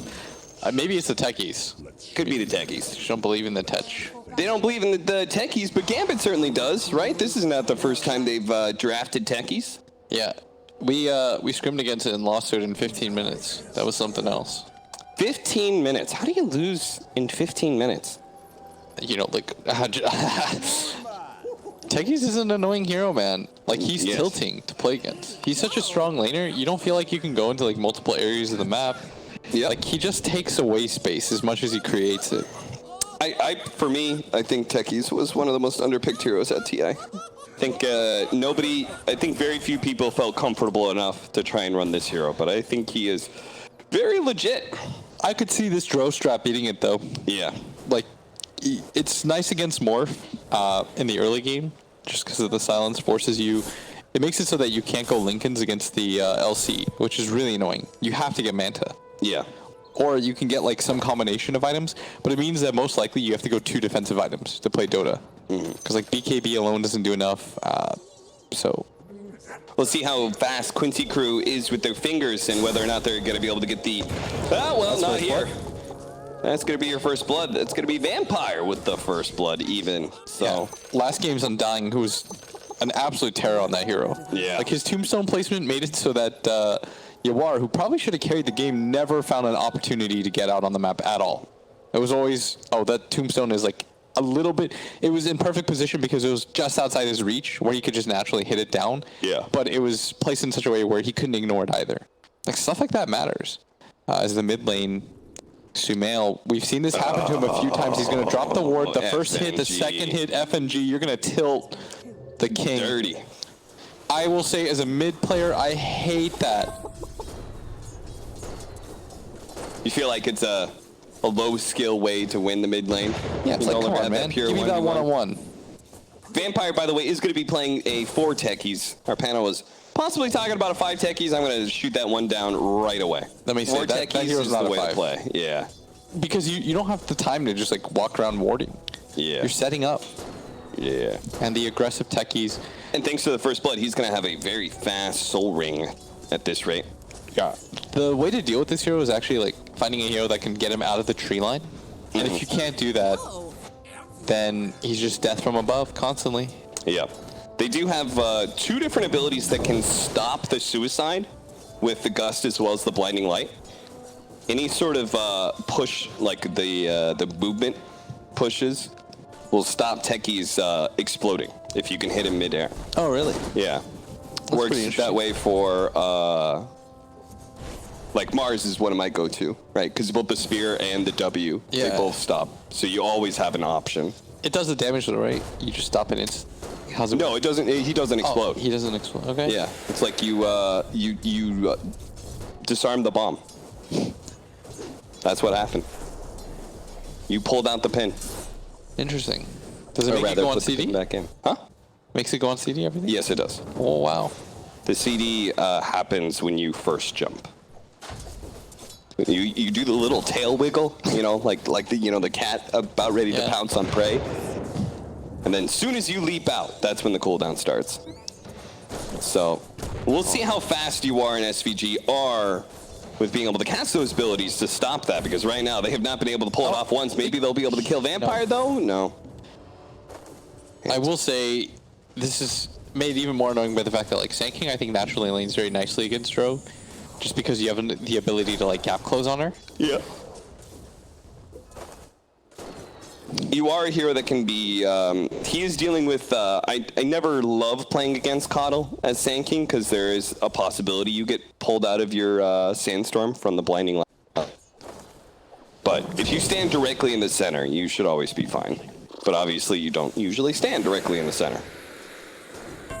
GPK having a rough time with homing missile after homing missile. I mean, you talk about cheesy ways of winning mid. Sniping the courier is one way, but gyrocopter mid, that's a whole nother kind of cheese. Is gyrocopter mid cheese? I mean, you literally just cast W on the enemy mid laner over and over again. I don't think it's cheesy. Okay. Me thinks that might be the wrong term. Okay. What would you call it? I'd say annoying, but like, okay. Gyro's mid's pretty standard. Yeah.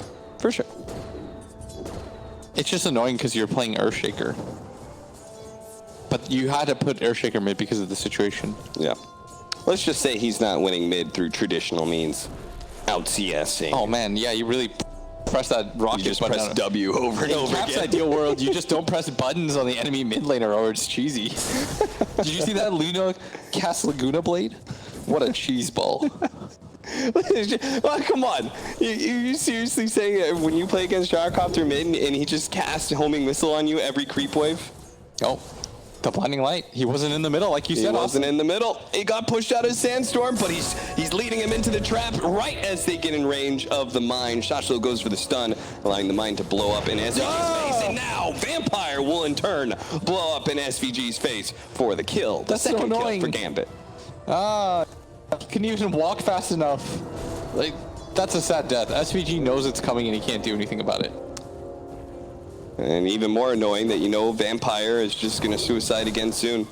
Reset, head back to base, probably bring Shotshlow some regen. That's like the third time I've seen this happen. Yeah. It's not fun to play in against him. Kyle kept on trying to convince me in all these. Oh, he's going to turn around, see if he can get the suicide coming in. Oh, there's the silence. Boy's a beast. Finally, they get him. Finally, they're going to punish this techies. Bring him down. He denies the bounty rune, though, before he goes. One last spiteful screw you from the grave. Real talk, Vampire might be the most annoying for techies I've ever seen. Like, that sequence of events alone. The fact that, like, it was on his mind to do that. Yep. He's like, if I can't get it, then no one shall. Yeah, that's truly a techie's mentality right there. SVG gonna rearm the rocket barrage. That's gonna allow so much damage onto GPK. Homing missile, bonk, and that'll finish him off. Sumail gets the kill. A little love tap. You gotta watch out for those low cooldown abilities. SVG, he's stuck. He can't get out. He does have the blinding light, so if he pops it here, that's why Vampire fakes out the suicide. But can he get close enough? The long-range shot. Oh, he healed himself just enough. And he's got raindrops. Like the famous Migos song. Yes. Now, where's his drop top? How's Stream doing? We haven't really looked at the top lane, because honestly, techie lanes, from a viewer's perspective, are so fun to watch. Not fun to play against, but they are fun to watch. But top lane, Dream is doing fine, 32 and 1. Do it for the fans. And he's leaning up against Legion Commander, who's 31 and 4. So Legion's actually getting a lot out of that lane, more than the Sand King, which does say a lot. I mean, what are you going to do against this Legion as Morph? Like, Morph, I think, operates really nicely when you get this huge lead. Yeah. But he's very easy to pressure. Yeah. And I don't think Witch Doctor really pressures you that well, level 1 or 2. Without some sort of like decent harassment combo or something. Pushing this Drone Ranger way back. Stacking up the creep wave a little bit. Getting some damage on the tower. as a result. Vampire not going to try and go for a mine on the tower. SVG and Samael, though, making their way over. Going to run into both the mines. One of them blows up. That's not a good start. There's a second one that's going to blow up onto the gyrocopter. Samael is still tanking up, though. The homing missile on its way. Oh, Samael's go! Boom, boom, boom! Vampire turns around, gets the double kill. He will fall to Yawar, but... Oh, no. That was such a big rotation, too, from Samael. He's the highest CS hero in the game. He thought he was just going to get a freebie by going down there. The Sand King was in between the towers. He thought this was going to be so easy for him, and instead they both die. Not nearly worth it, as the Techies is not even that strong right now. Yeah, that's only a level 4 Techies. He is bodying Quincy Crew right now. Tries to go for the pushback. Doesn't get him out of the sandstorm, but Shotchlow challenges the drone ranger again. Managed to run just barely in range of the remote mine, and Shotchlow sees the opportunity to stun him, allowing the mine to explode in Yawar's face.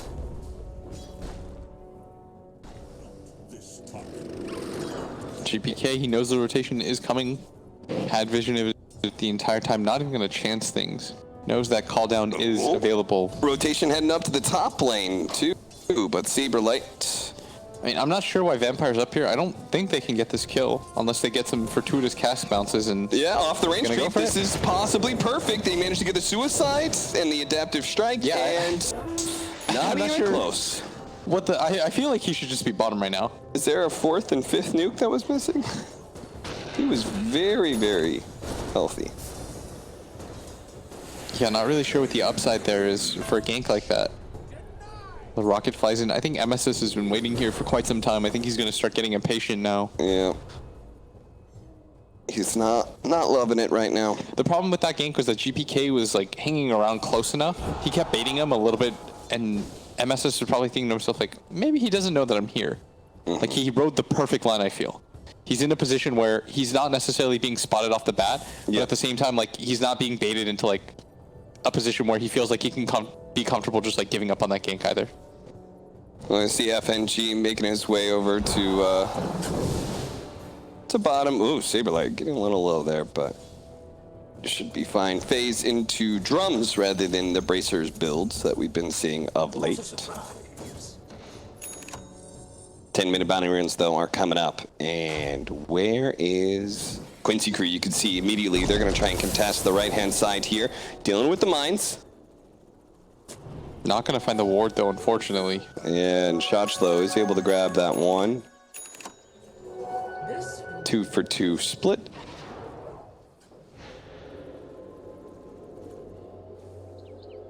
I mean, Quincy Crew definitely has the more early game lineup, right?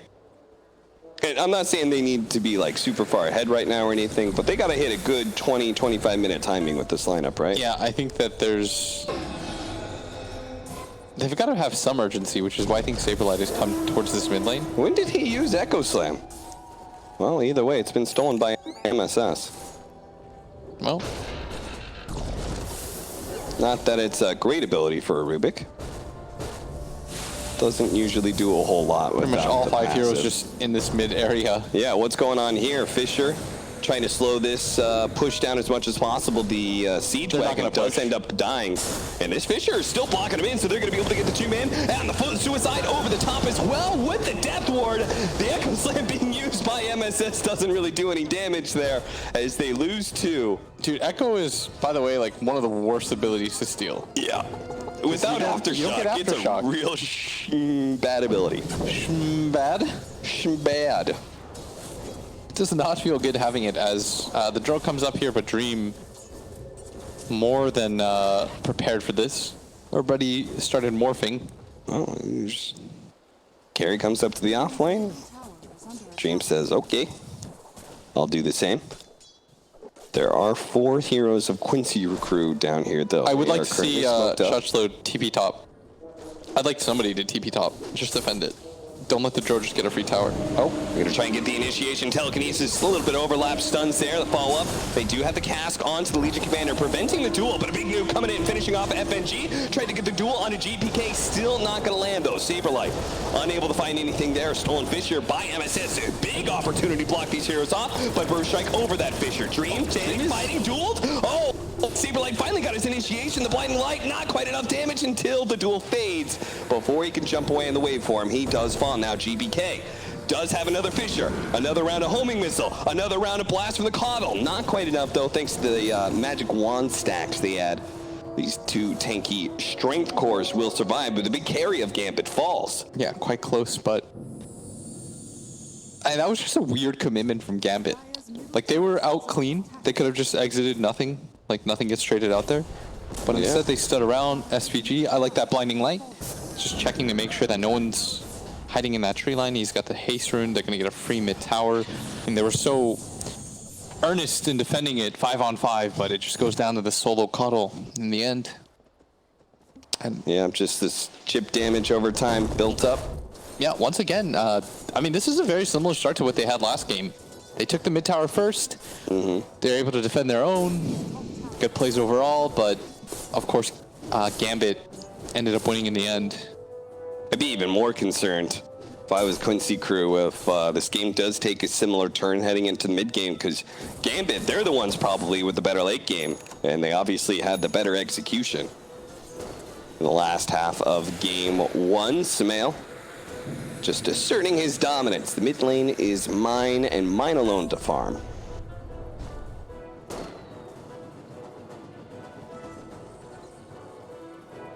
His phase double Wraith Ban into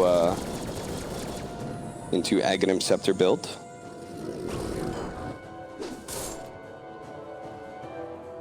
And everyone's just down to farm. For the most part, like. Who would you like to see make a move then? I don't think Quincy Crew, like, obviously they're the ones who eventually need to make the move first, but I don't think there's any rush for it. Right? Like, you want to make sure your Drow Ranger's, like, well and farmed up before you try and activate her. Otherwise, you just end up feeding in team fights and lose, and you just completely miss your timing.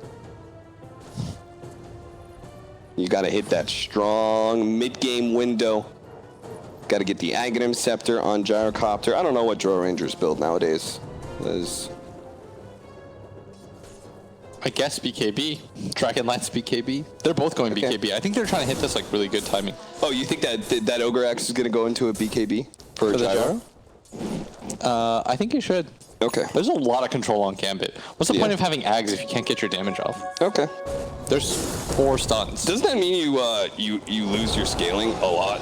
Oh, that is a nice little V formation with a beautiful call ultimate. Unfortunately, the Legion Commander's just a little bit too far away. Will be able to get the duel onto Dream if he wants, but with the Strength Morph already going out, he doesn't feel comfortable with this one. Now the Epicenter charged up by Shoshlo, and Saberlight just in the middle of no man's land. Blast after blast comes in from SVG, but Gambit are more than healthy enough to be able to continue to hunt down heroes until Vampire goes a little bit too far into the high ground, completely blind, gets caught by the cast that bounce around, causing destruction. That's going to be Techies going down first. FNG will survive thanks to that little hidden spot in the trees.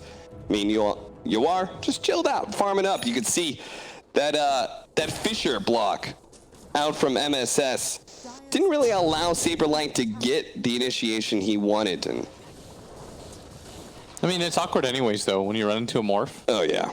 I think he wanted to duel, like, the Witch Doctor, whoever was next to the Morphling. I didn't see, but... Then he just sees Dream with, like, 4,000 HP, and he's like, do I really do this? Yeah. And he just didn't decide fast enough, you know? Yeah, he was between two minds. I gotta get out of here. GBK caught up, telekinesis. Oh, no! The Echo Slam happens first! Saberlight got a little greedy there in trying to press the attack before going for the duel. And that may have just cost them the pick off on an Earthshaker. That is not gonna feel great. You can see the epic kill that happened long ago from Vampire. That was my reaction. That was a sick reenaction of your reaction, Blitz Dota. Thank you.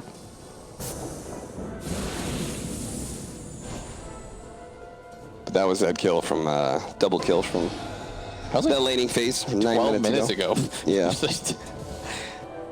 might have been a little bit of time, but it's been an action-packed game.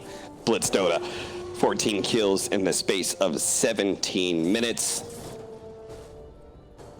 This was League of Legends. That would be like a world record. I was watching because I was trying to support Liquid, and I was watching with somebody, and they're like, they're down by 1,000 gold. I was like, oh cool, we're only down by 1K. They're like, it's over. I was like, what? What? It's like, wait, unironically, I'm not even like, you know me, I never show. We're down 1 kill and 1,000 gold, and it's over. I was like, the score's 3-4. What do you mean when it's over? Like, that's the way it do. I bet their early games are hella exciting though, because of it. Let me just say, I'm thrilled I'm a commentator for a game that has so many kills happen. Makes play-by-play a lot more enticing. There was an Overwatch joke here that I didn't find fast enough.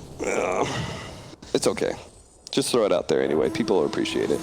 Memes. All right. As Hastrun bottom, maybe Dream picks it up. Or maybe Samael gets baited into it. No. So it is BKB, as you said, Blitz Dota. Thank you for the love tap. That's not what you think it is, but... What is the point of getting an Ags if you could never get your shots off? So they are, I mean, in the next 5 minutes, Quincy Cruz should be running at Gambit. Yes, right? sir. Completely agree. You just have to set the pace of this game now, because you have double BKB. You wanna show off your BKBs. Yeah. Fresh new purchase. I mean, if you don't run at the enemy team, then you will wish you had an Aghanim Scepter on Gyrocopter instead, and you were farming very quickly. I mean, not necessarily, because I think the BKB also allows you to farm aggressively. It's like, if you look at Gambit's lineup, you'll always get your BKB off. Or you should anyways. Look, you have 2 Blinks instant stunners. Yeah, but you're tanky. You've got a lot of HP. You've got Coddle. Okay. Like, Coddle's the main reason for that. Like, if Coddle always sits behind one of the 2 BKB cores... Yeah. It's hard. For sure, for sure. That ultimate is a combo breaker for sure. Yeah. It's like you get the first stun off on Sand King or Earthshaker, and then all of a sudden, like Coddle, you get your call down off with your BKB, and then it's, you know, wipe your hands clean because you just wiped everybody. All right, let's see the replay at bottom again. I'll replay it for a 3rd time. Wait, no, I'm not. Don't actually do it. Let's remix it. Let's run it in reverse this time. Is this a replay? Vampire. Running up in high ground areas. Blind. Dying again. Oh, be careful, SVG. Those hills are not your friends. Blinding Light pushback. Duel? No. Cask instead. Saberlight. Not sure what he's going to be doing here. Gets caught by the Burrow Strike underneath the Death Ward. He dead. He dead, and it looks like Coddle's dead too. SVG with his dying breath gives Samael a little bit of mana. That's a friend right there. Yeah. Here, sir. Refresh your cooldowns. Be full mana. No! No! Dude, you know, I saw him place like 4 of those, and I eventually knew that was going to happen. Yeah. I was like, you're really pressing your luck. You know that the Techies was up there for like 4 minutes. Yeah. Eventually it was going to happen. Yeah. Yeah. Oh, that's Techies things. You know, I love watching Techies, you know, suicide lane and stuff. I hate watching him get remote kill mines, you know. Why? Or remote mine kills, whatever way you want to say that. Why? I mean, one is a super fun, active, dynamic way to play Dota, and the other one's playing Minesweeper. Let me just say, that game is not that entertaining, Blitz. Dude, I'm really bad at Minesweeper. Yeah. I don't understand how it works. You don't understand the numbers? I don't. It's very confusing. Saberlight is more than tanky enough to survive through that blast, but is he tanky enough to survive through the suicide? He is. Spoilers, see, he is. But is he tanky enough to survive through the secondary blast? No, that was like the 3rd, dude. Come on. 1, 2, 3. Well, it was Mind Blast, and then Suicide, and then a secondary Mind Blast. How about that? Why is SVG? I don't know. The tower's not low. I'm not sure, but The tower's really not low. Like, yeah. He blinded him away like that last 3 hits were the difference between life or death. Guys, it only has 400 health. Like, I don't know what the upside was. What was the positive they're about to upside? die again. Oh, they're about to die again. Sumail does manage to spot XF Vampire and gets a homing missile on him. That's fine, that's fine. I was about to get real hype. But mines are blown. But the Gyrocopter survives, backs up. He's ready to farm. 7-13, 2,000 net worth lead for Gambit. And XF Vampire, he's ready to be able to suicide. Dunk, Echo Slam onto 2 with a suicide over the top. That's going to finish off Yuar, and it looks like maybe the Legion Commander as well, as he's been used up into another Enchant Totem. Let's see if we can make it a hat trick and find ourselves a Rubik hidden in the trees. Got him with the Burrow Strike. Meanwhile, Sumail does manage to kill FNG. MSS is getting away with the Burrow Strike, but a Fisher comes in. And telekinesis. Oh man, it is taking so long. MSS is actually going to be able to get a disable. He has a Burrow Strike to follow this up as well. The Sand King's completely controlled up, and he's dead. MSS did it. He got away. That Burrow Strike actually got him killed and allowed him to survive. They are going to lose bottom tower though, as the trade-off. Dream is having the freest of games. Yeah, he really is. I mean, this is a Morphling not only with an Earthshaker, but against a Gyrocopter. Isn't that the dream? It is the dream. There's no bad targets here.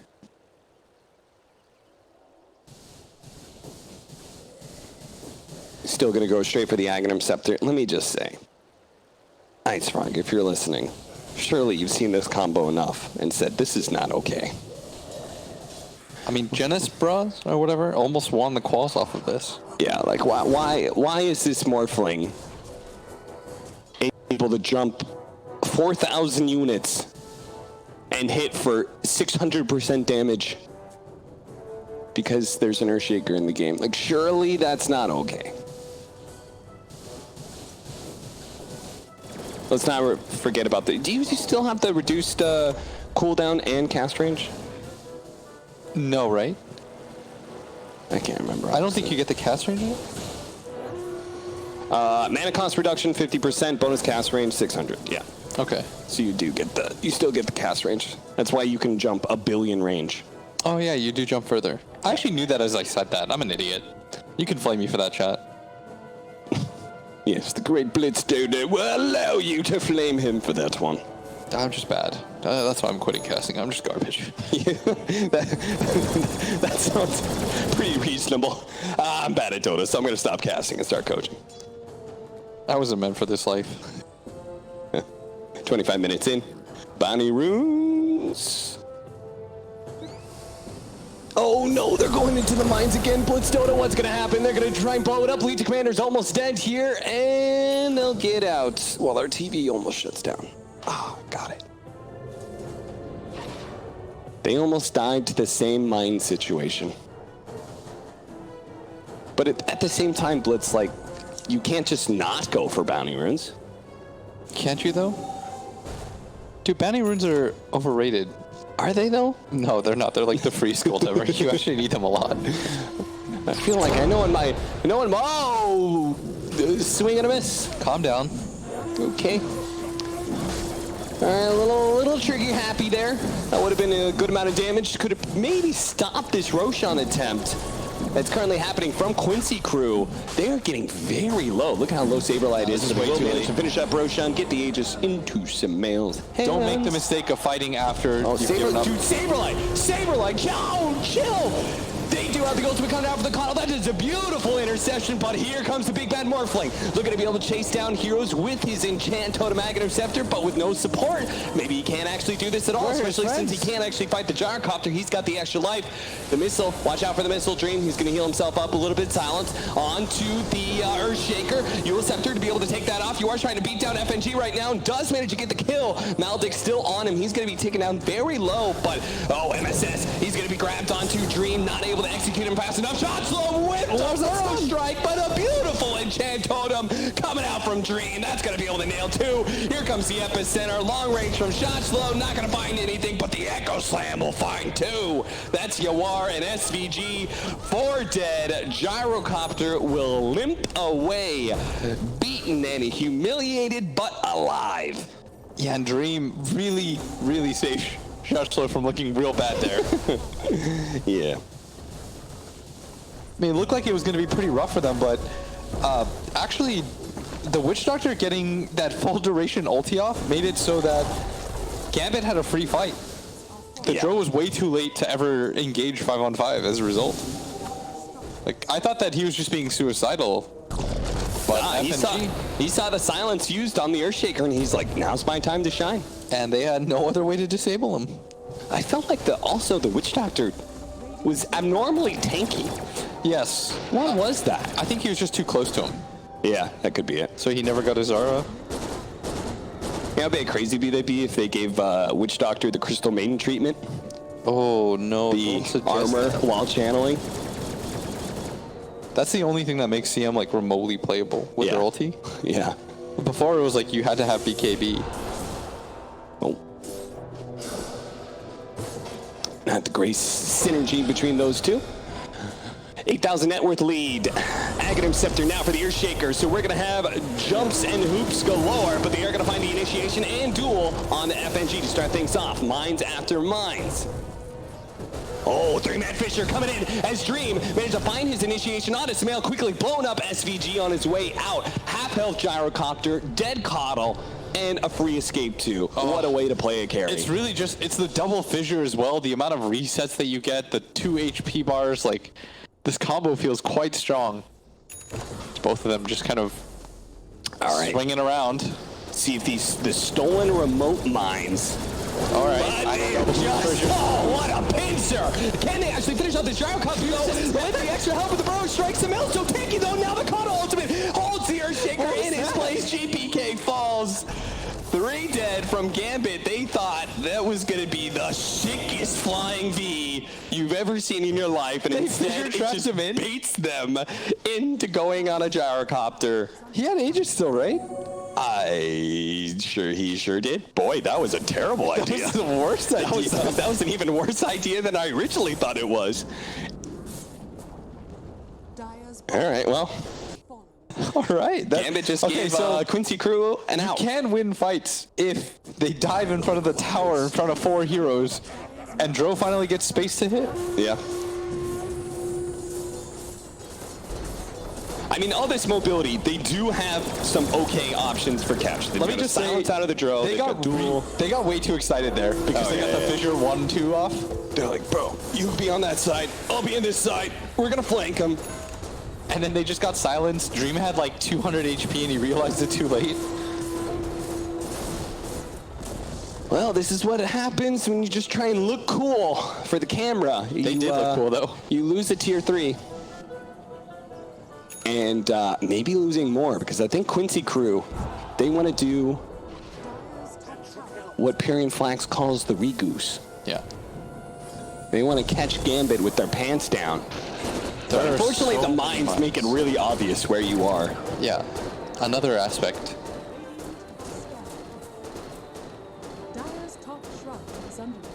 Lincoln's almost up for the Morphling. That will protect him against the duel. He already has the Manta against the Silence. There is still that AoE catch of the Keeper of the Light, though. Yes. Which is why this lineup's just sort of annoying for him to play against. Because he's got to itemize for like 3 different things. Yeah. He's never going to be able to cover everything. I mean, maybe if he went like BKB plus Liquid or something. Or Liquid. Lincoln's. That was like some weird slip. Yeah, that was a Freudian slip for sure.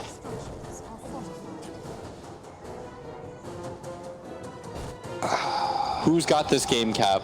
Gold lead is still in favor of Gambit. Just pay. Oh no! Man down.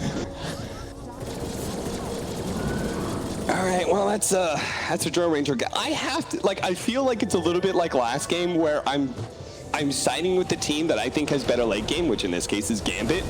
But that last team fight made me question things. Guys, turns around with his BKB. They do manage to get the duel. There is going to be a Burrow Strike trying to prevent GPK from falling here while Dream goes to the back line, finishes off the support. No buyback available for the Drone Ranger or the Legion Commander, so they're left by themselves as a trio against the 5-man of Gambit, who have not lost anybody, and that assault on the base. Gambit's crazy. They go from losing a fight to saying, let's run it back and do the same thing. And somehow this time it works. Well, this time around, Dream didn't try and do any sort of combo play. Also, they didn't go like 1 by 1 into the Dro. She was actually dead. Yeah. Vampires, Techies. Well, they also had a double damage on Morphling, so maybe that's part of the reason why. They're just going to hit this tower down. It's going to go down pretty quickly, too. They've got to be careful about this. The double enchant on the ground. Tower's going to fall. All right, well, shrines unlocked for both sides. That is some hefty base going on right there. XS Vampire, who does have the Aghanim Scepter, is getting some sneaky mines right in front of the enemy base. Not sure how effective that's going to be, though. It seems like Quincy Crew is aware, and they are currently actually smoked up as a 3-man heading towards bottom. I'm not sure what this is supposed to accomplish, but if they did run into a team fight, I'm not sure how good they would feel about it. MSS showing mid, has the gem. He's got to be pretty careful. Let me say, especially with like the Sentry nerf and stuff like that, losing your gem at this phase of the game against a Techies and a Sand King feels absolutely miserable. Yeah, because this guy has Lotus Orb, so you can't rely on Dust to be able to spot out the Sand King. And there's just so many sentries that you get to play with. Yeah. Just buffs heroes like that naturally. I don't know when they bought their first gem, but I feel like in any of these games, you have to buy gem early, understanding that eventually you're going to lose it, and you need that cooldown to come off on the second gem. Get it soon. No problem. Oh, MSS. Playing a little risky here, trying to blink forward and catch the Sand King. MSS has got to be careful. His life is... It means a lot right now. JJ, can you check on the gem cooldown? Never mind. Also, you can't do that. Yawar almost died again. He's got to be careful. He almost died of mines again? Yeah. This is a first pick Techies. You got to. There's got to be better. I can't live in a world where this just wins. You're sounding like BSJ now, with that Alchemist lineup. There's got to be counters to this, right? Because it's just uncounterable. It's like this can't be acceptable. You can't just win with 2 Midases and an Alch. You'd love to see it. Liquid didn't have the answer to that. Does Quincy Crew have the answer to the infamous Gambit Techies right now? Gambit's not looking Gambit's great. going to send a message if they win with this. Oh, yeah. You have to be aware of this, Techies. You really want to waste a first ban on Techies? Oh, hey. Another double damage rune. This time with an arcane rune. So you could enchant Totem as many times as you want, and you can hit for 1,000 damage. You can hipping and hopping. Dream's like, don't worry guys, I'll get the other bounty runes at the bottom. Quincy Crew. I mean, do they have vision? Like, Sumail is just balling up here. They're going to be able to get the duel. Opening on FNG, and SVG just caught the Earthshaker as well. Mid-enchant Totem locks him down. He's going to have the opportunity to jump away. No, that ball of light just lasts too long. Well done. There's no real easy counters to them on that right now. And it's time for Roshan. It's time for... Oh, no! Come on. You can't go into the Roshan pit like that. Uh-oh. Now Burrow Strike with no Legion Commander. They're feeling okay about this one. Oh, a long-range Burrow Strike up from Dream as they run back into the pit. SVG dies to another mine. Looks like they almost finish up the Burrow Strike. Sand King, he does manage to get on. MSS controlling him up beautifully. He does manage to get that forward position, but Yawar has been chased away. Oh, that Burrow Strike, such long range with the waveform after that. Dream is an escape artist who is not going to be slowed down by this missile. Oh, but a Burrow Strike comes out from MSS before he can actually land a Dream. He gets away. No further control. Oh no! The Echo Slam coming in from GBK. That'll finish off two. Went back in. Samael. He did manage to kill that Morphling. What happened to Dream? I'm not sure. It looked like he was by his base at the front of it, and then I think he waveformed in and just got right-clicked once and died. Okie dokie. Sometimes these things happen. And all of a sudden, they're in a decent-ish position. They're still very afraid because they can't split up ever. Dire's bottom shrine. Did he like... The gyrocopter got stunned, and so Morph's like, sick, I'm going in, and he got hit by like the auto attack, Yeah, I think the so. Aghanim Scepter auto attack. Died. Can we? No, we can't see that. There's no replay for that because JJ wasn't watching it. Damn it, JJ. Damn it, JJ. What is the Twitch emote for it again? Oh my lord. Stop. They gotta find a way to get vision inside that pit. Can you drop the gem to reveal inside of Roshan like you do Cliffs? I can't imagine that's a thing. I kind of feel like They've got to be careful. And MSS, I mean, he's pinging upwards. They spotted him. The mine sees him. His Morphling's been dead for like 40 seconds. And they can't actually do Roshan because the mines have just done too much damage. He's going to start chucking in some more. They do throw out the dust immediately. There is the Lotus Orb, but they found FNG. What is that FNG position? bought back earlier. So that is going to be a little bit lengthier of a death timer. But he brought some time for the Morphling. Morphling up in 5 seconds. They actually saved this. Half health Roshan. They got to deal with these remote mines. The Burrow Strike up forward from MSS. Doesn't quite catch GBK. Does manage to chant totem himself up into the high ground. Roshan now at a quarter HP. Gambit. Are they going to be able to jump in at the right time? They're going to get that big AoE vision out for the gyrocopter. Shotzel, who's going to go in? They try and jump in now, but the edge has already been picked up. A leap away now from GBK as he realizes this is the Gambit that has failed them. They're going to have to try and retreat with as many cores as possible, but MSS is on the case. He's able to get the Yule Scepter, lead out. Now the Burrow Strike, follow-up telekinesis, but saved out from Dream, who's managed to get a beautiful fissure over the top, finish off the edges of the gyrocopter. Now he leaps forward, hoping to be able to help out GBK one more time. Dream, though, he can't stop the duel, and the duel should spell the end of GBK's life here. As he bought back earlier. That is 2 minutes on the clock. Whoa, Saberlight. Saberlight. Almost getting caught by those mines. Just made it over that hill. And Dream understands, without a techies... Oh, okay. That was a full Ags. That was an Aghanim Scepter for who? That's not good. Was that the Aghanim Scepter for Rubik, or...? You know what I love about techies games, by the way? They're never normal games. Yeah. You never, no matter what happens, you're never playing, like, the average game of Dota. Yeah. But with 2 heroes dead, you know that the techies has been mining up everywhere aside from his high ground. They don't even need the gem to know. And they want to end this game. They want out. Oh, yeah, that was the Rubik Ags. Yeah, they're just going for it. They're saying enough of this. 70 seconds. They have 5 seconds till the techies is up. He will have buyback, so he can maybe do some sort of suicide shenanigans, but they forced out the glyph. Reset. Okay, Burst Strike trying to slow things down, but he managed to get through the telekinesis and duel. Oh, the Morphling's in trouble, and he's been blown up, and he doesn't have buyback. Quincy Crew, they say, I'm over this, Gambit. Get the hell out of this game. We've just taken down your 2 cores, and now it's up to the off lane and the 2 supports to somehow stop this, but they don't have creeps. They don't have creeps. They're going to slowly peg through this tier 4 tower. Now the Sand King's been caught as well. Shotslow's in trouble. Ran over. He does have a buyback. Sounds coming in. Does manage to get hit. Techies, he also has a buyback. Both him and the Sand King trying to come through. The backdoor protection is still up. Look at FNG. He's trying to make sure there's no more creeps left. Saberlight actually dies as a result, but the creeps are now coming in, and the backdoor protection will start fading. The telekinesis into the silence. Immediately managed to get the Lotus Sword, remove the silence, but the Burrow Strike coming out from MSS gives a little bit of time. 2-man Burrow Strike doesn't result in anything. Excess Vampire. He was doing so much work as the techies this game, but Quincy Crew will spitefully kill him before the game is over. Quincy Crew will even up the 2-game series. They will walk away with a 1-1. Yes, and there were a lot of moments that led me to believe that Quincy Crew were going to lose this game, but in the end, they even things up. Gambit played this game pretty well, and then they had 1 or 2 moments where you're just like, did you have to do that?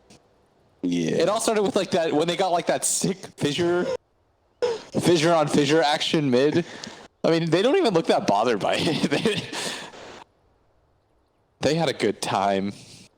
Well, they should be a little bit bothered because I think they lost at least 1 game in their previous series, right? Am I wrong in that? I think they lost to Wind and Rain or something like that.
Radiant's bottom tower is under attack.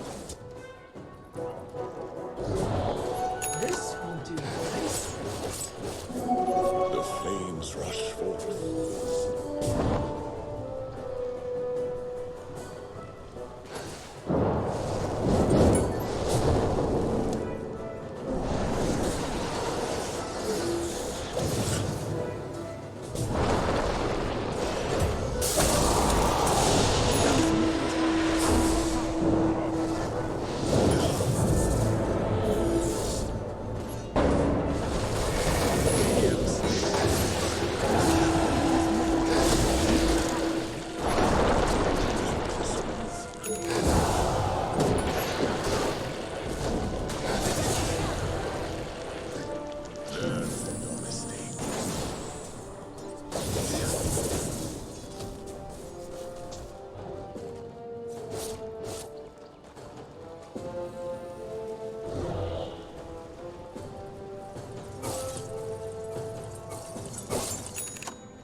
Dire's middle tower is under attack.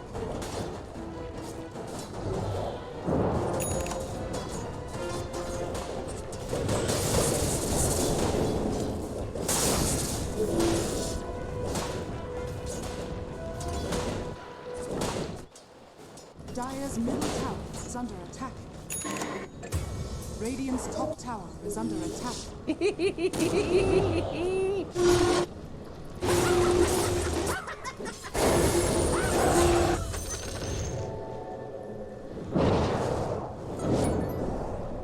No. No. Mana! Please. Is here. A cold wind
Dire's middle tower is under attack.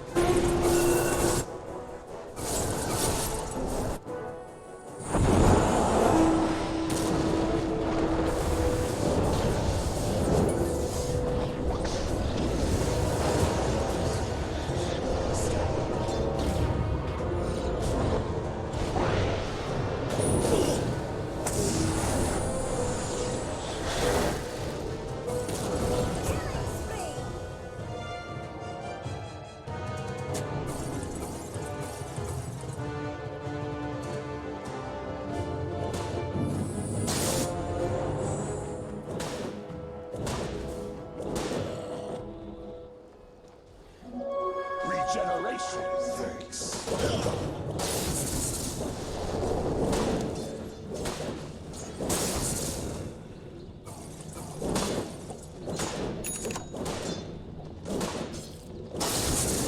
Very good.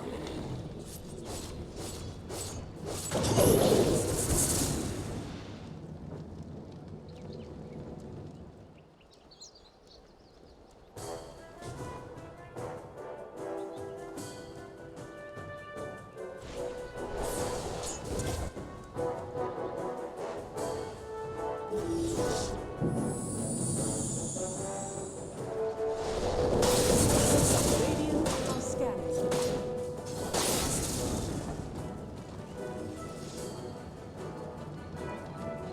Thanks for me.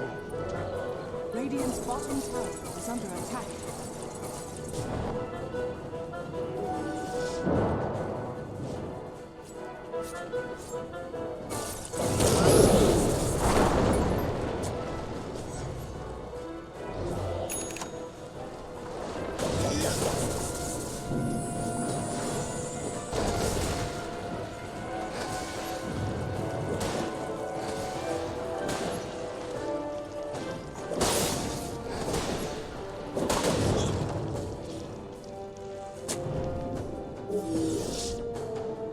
Dire are scanning.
Fear not your death.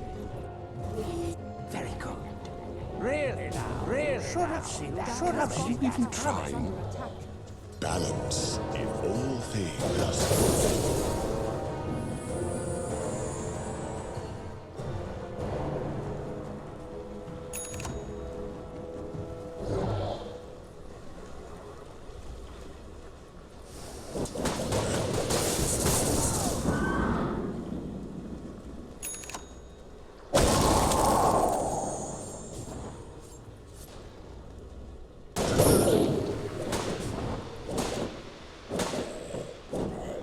Dire's middle tower is under attack.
Dire's middle tower is under attack.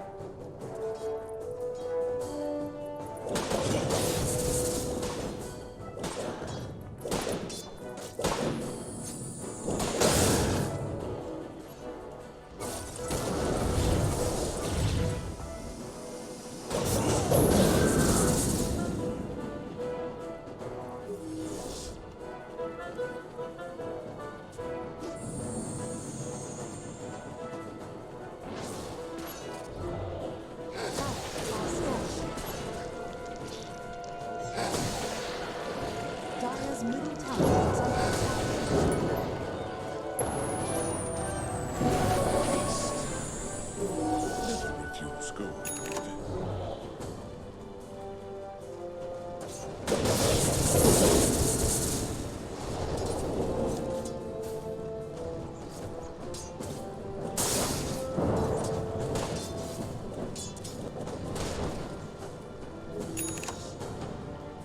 Radiant's bottom tower is under attack.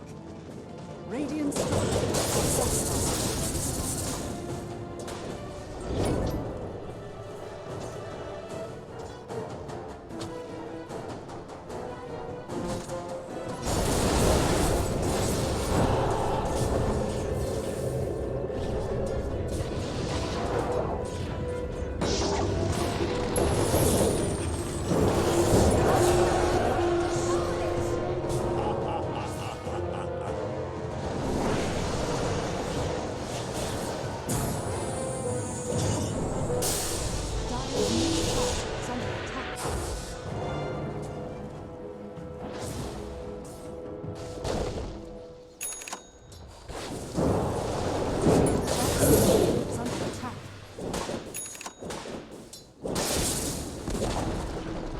Dire's middle tower has been denied.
Radiant are scanning.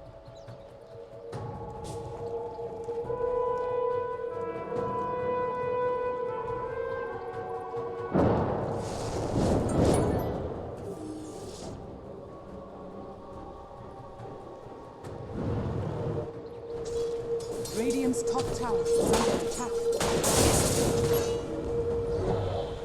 Dire's bottom tower is under attack. Dire's bottom tower has fallen. Radiant's top tower is under attack.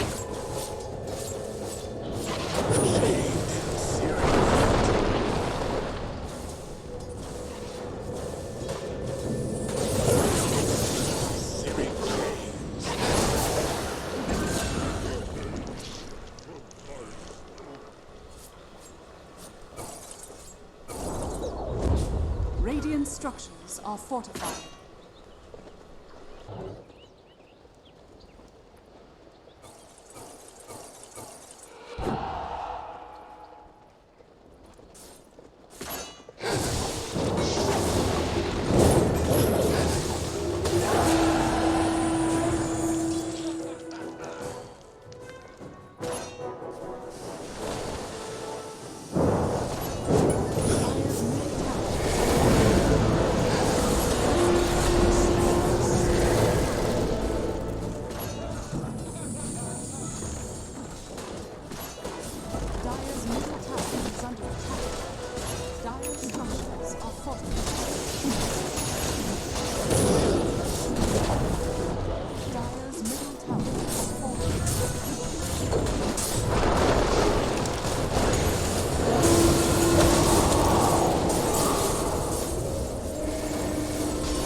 Radiant team back. Pick.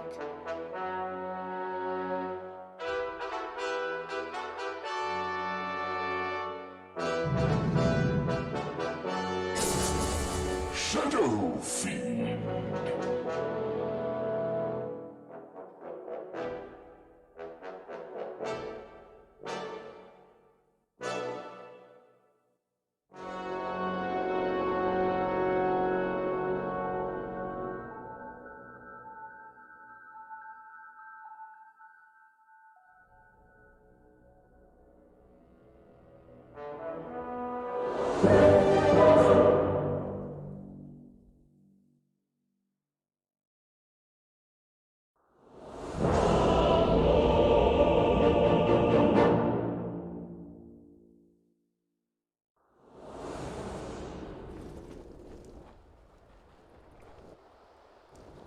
Friends, I think we can agree that this one is in the Prepare bag. for battle.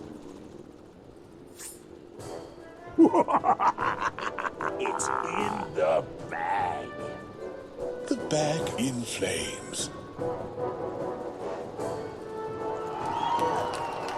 Even a master falters. It's in the bag. Then I'm going Let's home. shake things up.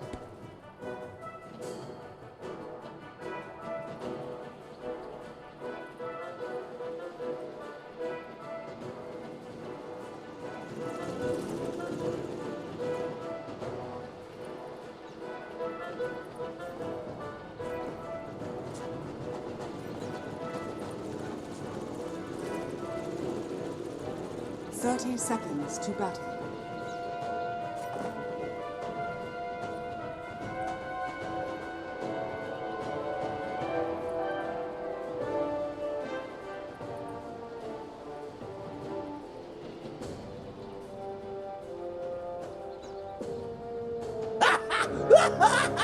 I'm getting too old for this horse shit.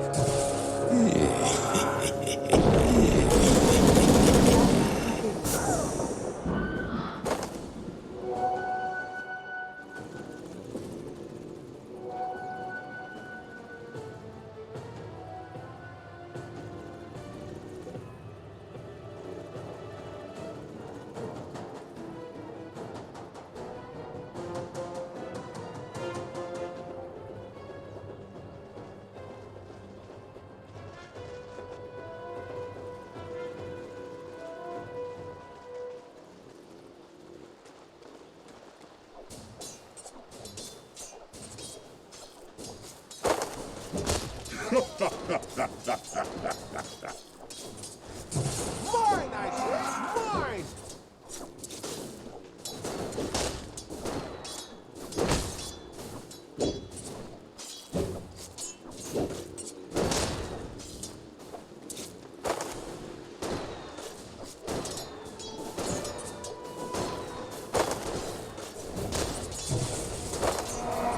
Dire's middle tower is under attack.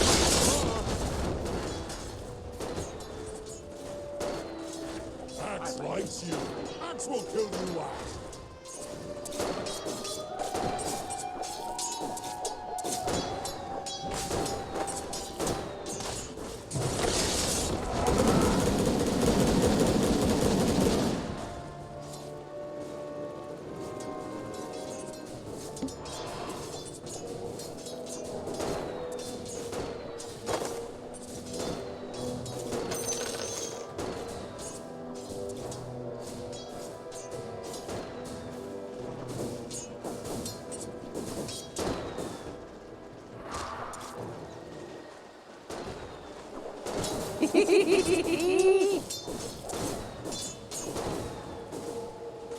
My horse says nay, and so do I.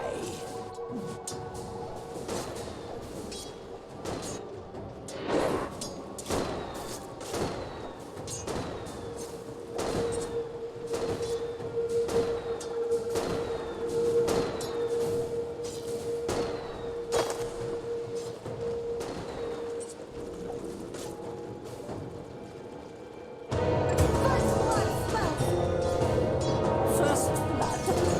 What is this?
attack.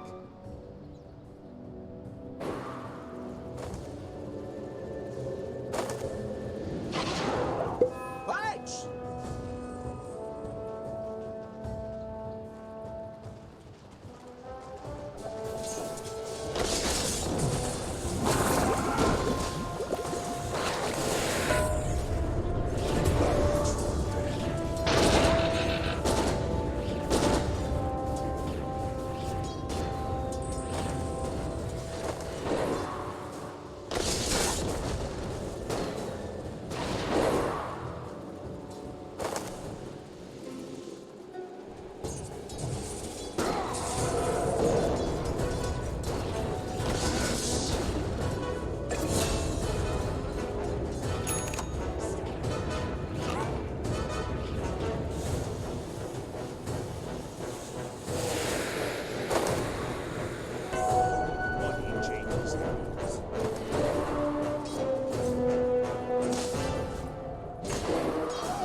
Dire's bottom tower is under attack. Dire's structures are fortified.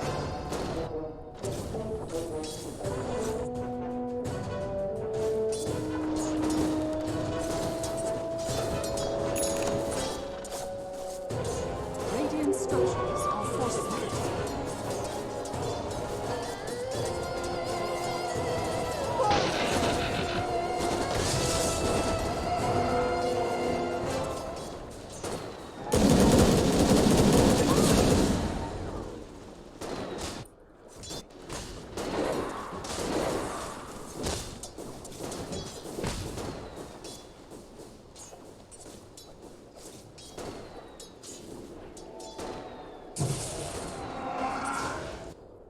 Dire's middle tower is under attack.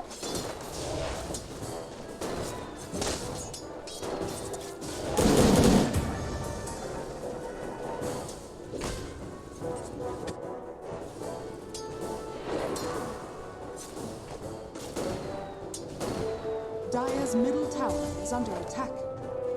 Radiant's bottom tower is under attack.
bottom tower is under attack.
Dire's middle tower is under attack.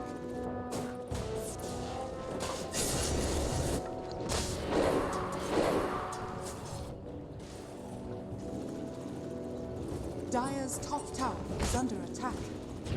Dire's structures are fortified.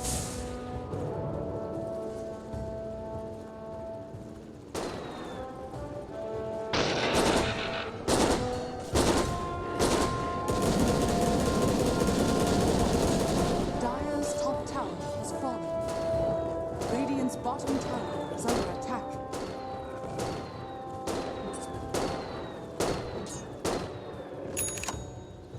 Radiant structures are fortified. I'm getting too old for this horse shit. Structures are fortified. Radiant's bottom tower is under attack. Dire's top tower is under attack.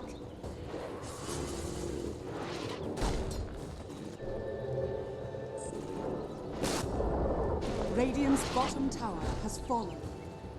Dire's middle tower is under attack.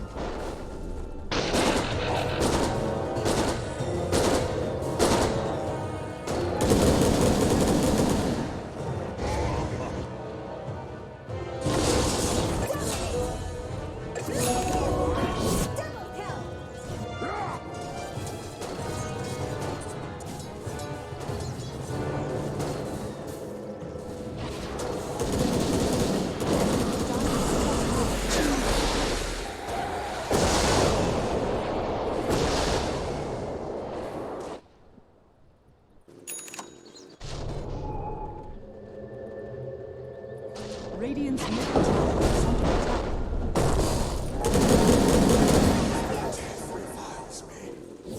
Oh, hell yes. Bottom is missing, according to Axe.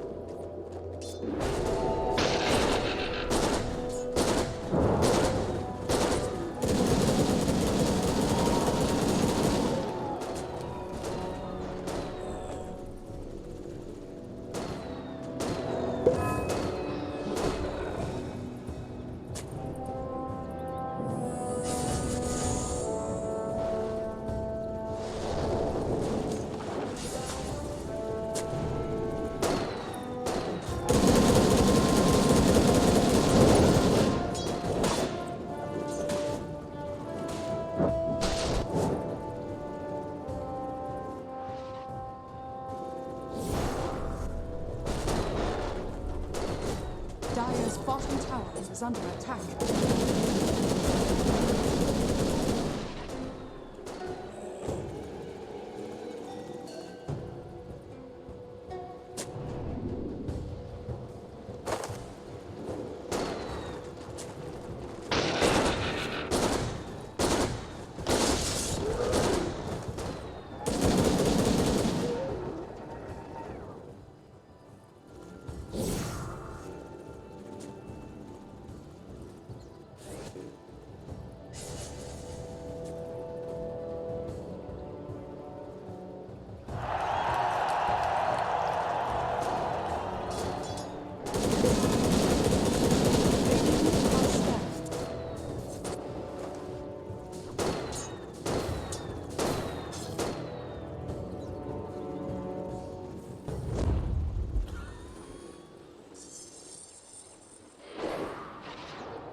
top tower is under attack.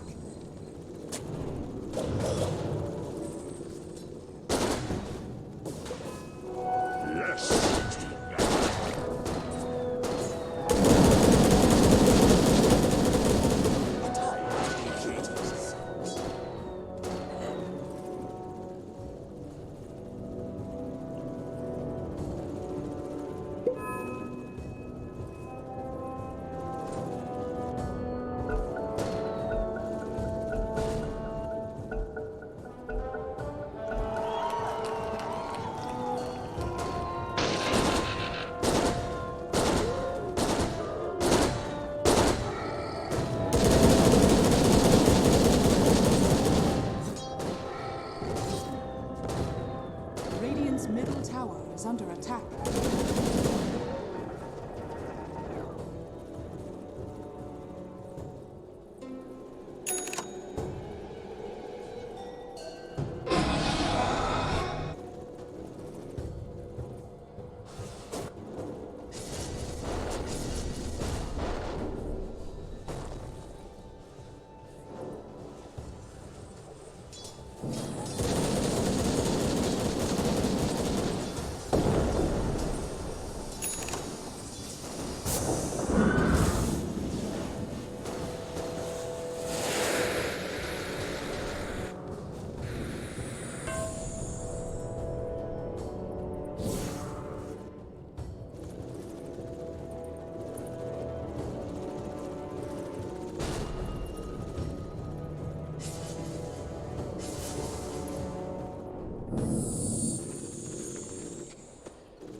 is under attack.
Empowers me.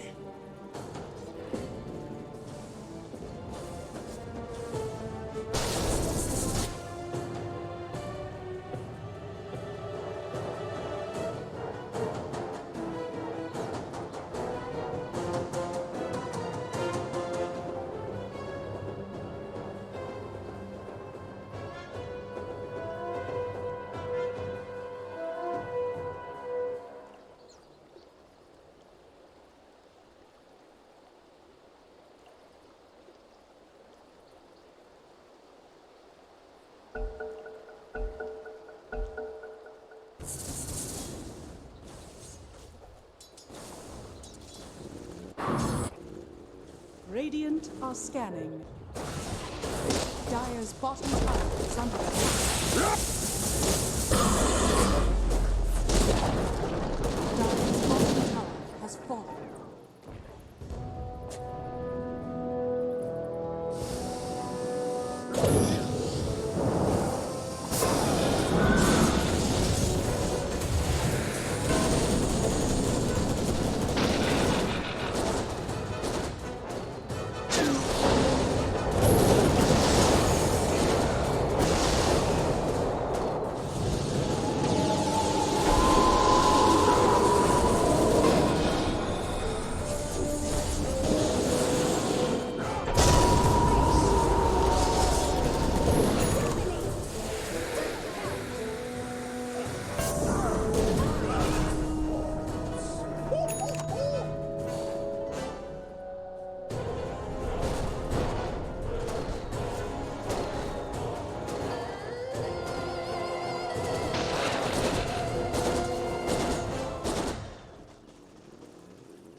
Regeneration.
Dire's middle tower is under attack.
Radiant's top tower is under attack.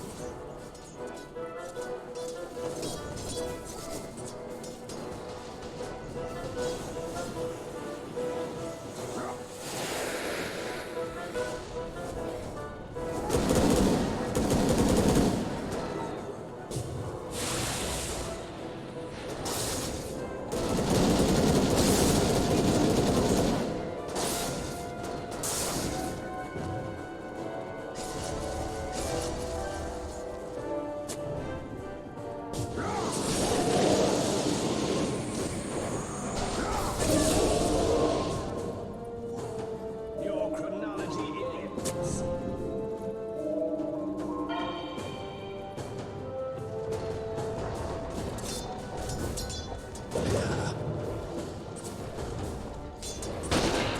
Radiant's top tower is under attack.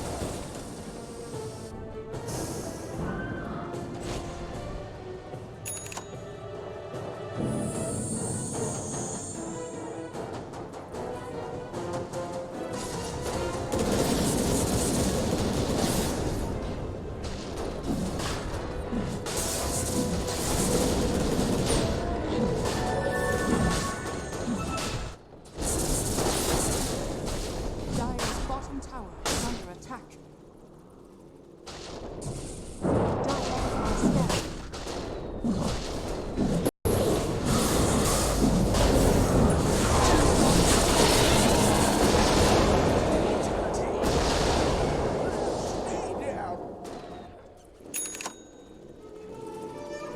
Dire are scared. Dire's bottom tower is under attack.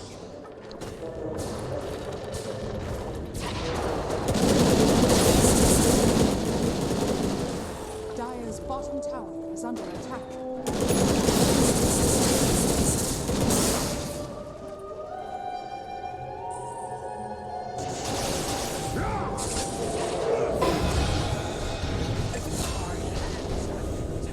Dire's middle tower is under attack.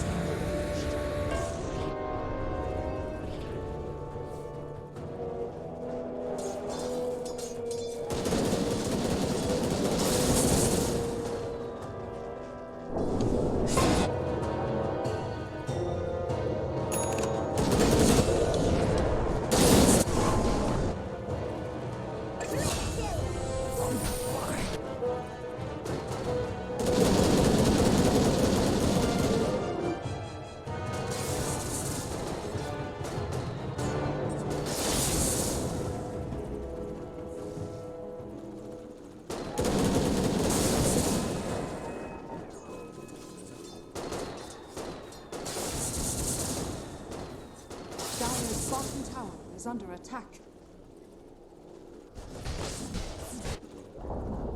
Dire's bottom tower is under attack. Dire's structures are fortified. Radiant's top tower is under attack.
A tithe to the impurities.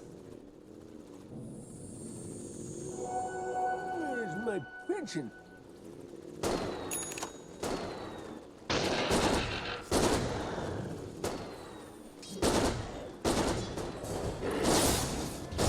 Radiant's middle tower is under attack.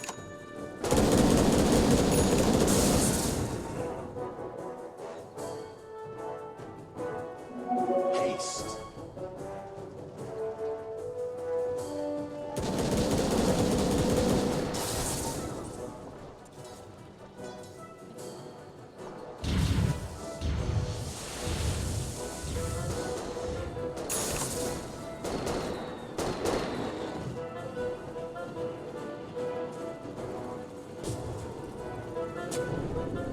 Dire's top shrine is under attack.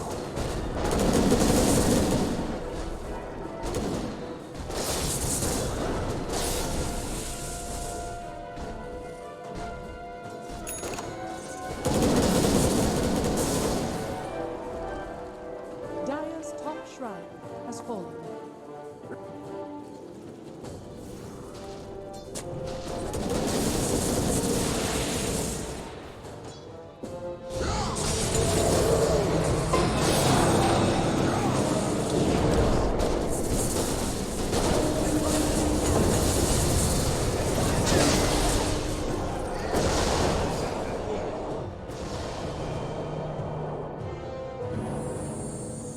Dire's middle tower is under attack. And up friends. Where's King?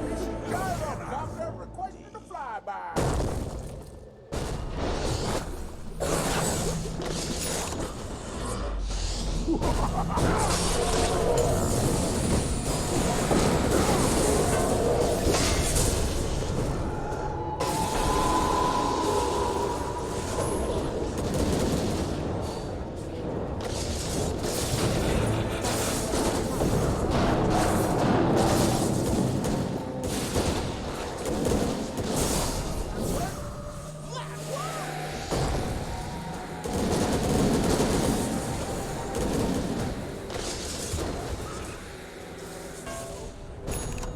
Dire's top tower is under attack.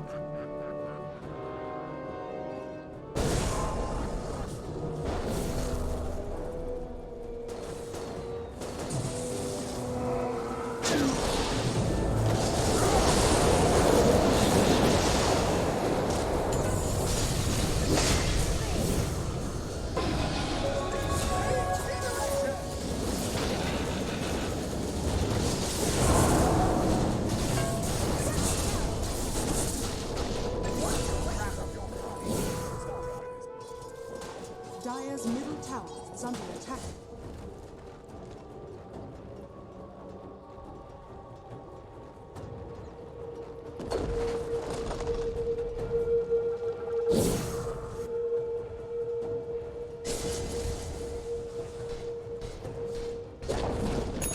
Dire's middle tower has fallen.